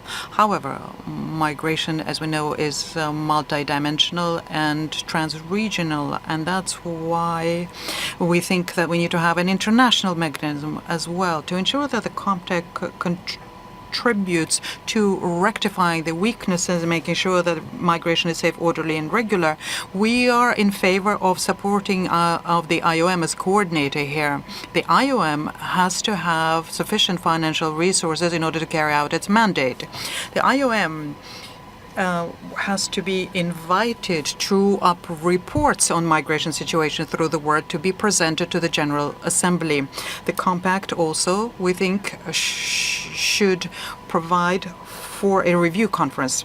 Mr. Chair, my delegation thinks that we need to have an early warning system and give a role to play for the High Commissioner for Human Rights here, and also perhaps a role to the Special Representative on Migration. They will have their prerogative of monitoring situations of concern throughout the world and also drawing the attention of international community to something that warrants attention and fast action.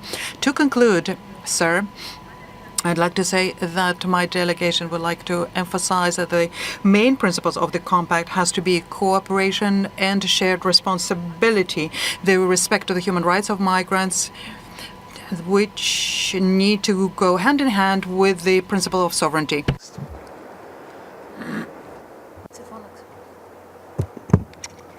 Thank you very much, Chair. Greece aligns with the EU statement and welcomes the discussion on the follow-up and the implementation incentives of the Global Compact towards a coherent institutional architecture. We believe that this compact will further strengthen cooperation among countries of origin, transit, and destination in effectively tackling migration challenges. In relation to the discussion on the follow-up mechanism, we consider that compact should be of a legally non-binding nature based on existing UN fora and mechanisms. These mechanisms shall not monitor the states, but will map the implementation progress of the compact. In parallel, the follow-up as a state-led process should be efficient, light and responsive, include regional and global aspects, and be accompanied by examples of concrete actions and best practices, reflecting experiences and ensuring flexible and voluntary procedures. Concerning governance, and due to its technical nature, it is evident that it requires a certain amount of expertise. We therefore consider that IOM should play a leading role in the following up and review process in close cooperation with and coordination with the relevant UN agencies and bodies while taking consideration the state-led nature of the process. Finally, we would like to stress that we will continue to actively support the process as an important opportunity to strengthen our cooperation in promoting a balanced global approach to migration. Thank you. Thank you very much. The last speaker on my list this morning is Morocco, and I apologize to the member states and stakeholders who didn't get a chance to speak this morning. We will have the concluding session this afternoon where you have a possibility to speak, and as always, you have, of course, the possibility to send in your statements and proposals to the Secretariat or to mention again this, the notes with the letterbox outside. Morocco, you have the floor. Merci. Thank you, Mr. Chairman. Morocco would like to speak in support of what was stated by Germany, our co-chairman of GFMD, as regards the role of the forum in the follow-up of the compact. As given the informal character, which is a platform for dialogue managed by states and open to other stakeholders, in particular civil society and the private sector, the forum could be helpful in contributing towards a follow-up and implementation of the compact by sharing best practices, for example, promoting partnership and starting discussions and dialogues on progress achieved, and especially on the dangers and difficulties encountered in implementing the compact.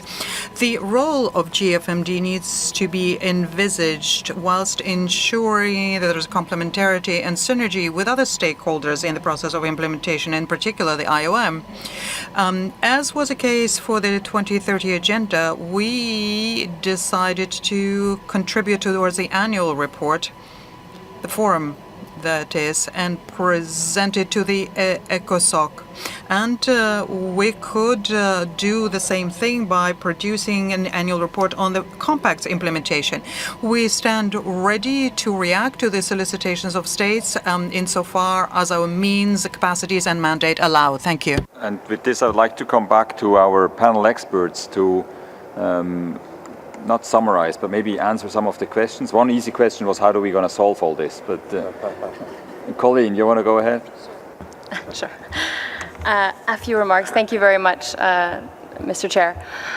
Quickly, yes, I agree with the proposal that was made by Brazil, by Mexico, by Norway, that a big review conference take place and that pledges, or that rather, that states already work towards that and that it be one of the outcomes of the Intergovernmental Conference in Morocco, absolutely. The more complicated question, I think we heard from many, is around the regular follow-up and reporting on progress. So what fora, what is the right forum for this? I tend to agree that the creation of a new entity is not the way to go, but let's look into depth into some of the proposals that were made. The HLPF, some of the analysis around that raises questions along the lines of the maturity of a political forum, which is still relatively young, whether it will provide the visibility required for this such an important field. The high-level dialogue, the periodicity of the high-level dialogue, perhaps the HLD should take place more frequently. The IDM, there were some who spoke about IOM leading, yes, but the follow-up and review taking place within an IOM forum is a separate consideration, and really you should be considering the evolving relationship between IOM and the UN when looking at that proposal. The GFMD, interestingly, I think I heard from everybody, from those who mentioned the GFMD, that it be a complementary forum and possibly with a dedicated strand looking at follow-up and review. On the question of whole of society contributions to the reporting on progress, I absolutely agree. I mentioned some of the instruments that could be used from another field, climate change, where individuals and coalitions can come forward with the progress that they have made. I encourage those who are interested to look at some of the analyses on follow-up mechanisms in other fields, and I can share some information. Finally, coming back to the facility. The point of the facility is not for states necessarily to be the first contributors, but to acknowledge that so many of these areas do require funding, do require financial support. And in fact, this wasn't the purpose of this conversation, but when we look at coalitions of the willing, multi-stakeholder partnerships around actionable commitments that are being taken forward even before the compact is agreed upon in the area of private sponsorship, a continuum of care for children, global partnerships around skills building, the fair ethical recruitment initiative, all of these require money. And to have the private sector and other partners come on board, we have to start speaking of funding. That should not provoke competition, on competition. Competition within an organization is bad, but competition between an organization and other entities that are required to deliver on the actionable commitments is a good thing, and we should encourage it. Thank you. Thank you, Colin. We'll take that back to New York also for the discussion of the reform of the development system. Colin, please. Thank you. Sort of 3 points and three or four takeaways from this. And on periodic review, Colleen mentioned this already. We also talk about it in Article 10.6 of our 10 Acts, specifically and very very much in alignment with a lot of the comments made today. Establishing a periodic review, probably every 3 years, looking at some of the existing structures already. GFMD, as we mentioned in our document, is one of those that could be revamped and sort of adapted to fit into this, but certainly other examples, and Colleen gave some very good ones here as well. And likewise, secondly, alignment with the HLPF implementation and using that in the review as well. That also is something that we talk about and we often refer to as an opportunity to align, and not just at the global level, but also in sort of regional levels as well. Agreed, no new mechanisms and no new structures, using existing ones, possibly looking at national self-assessments. All of these kind of underline and underpin the necessity of including civil society in that, and having a light touch certainly does not preclude that. But underlying all of these, I heard a resounding and very strong support for the inclusion of civil society and other stakeholders in the process at all levels.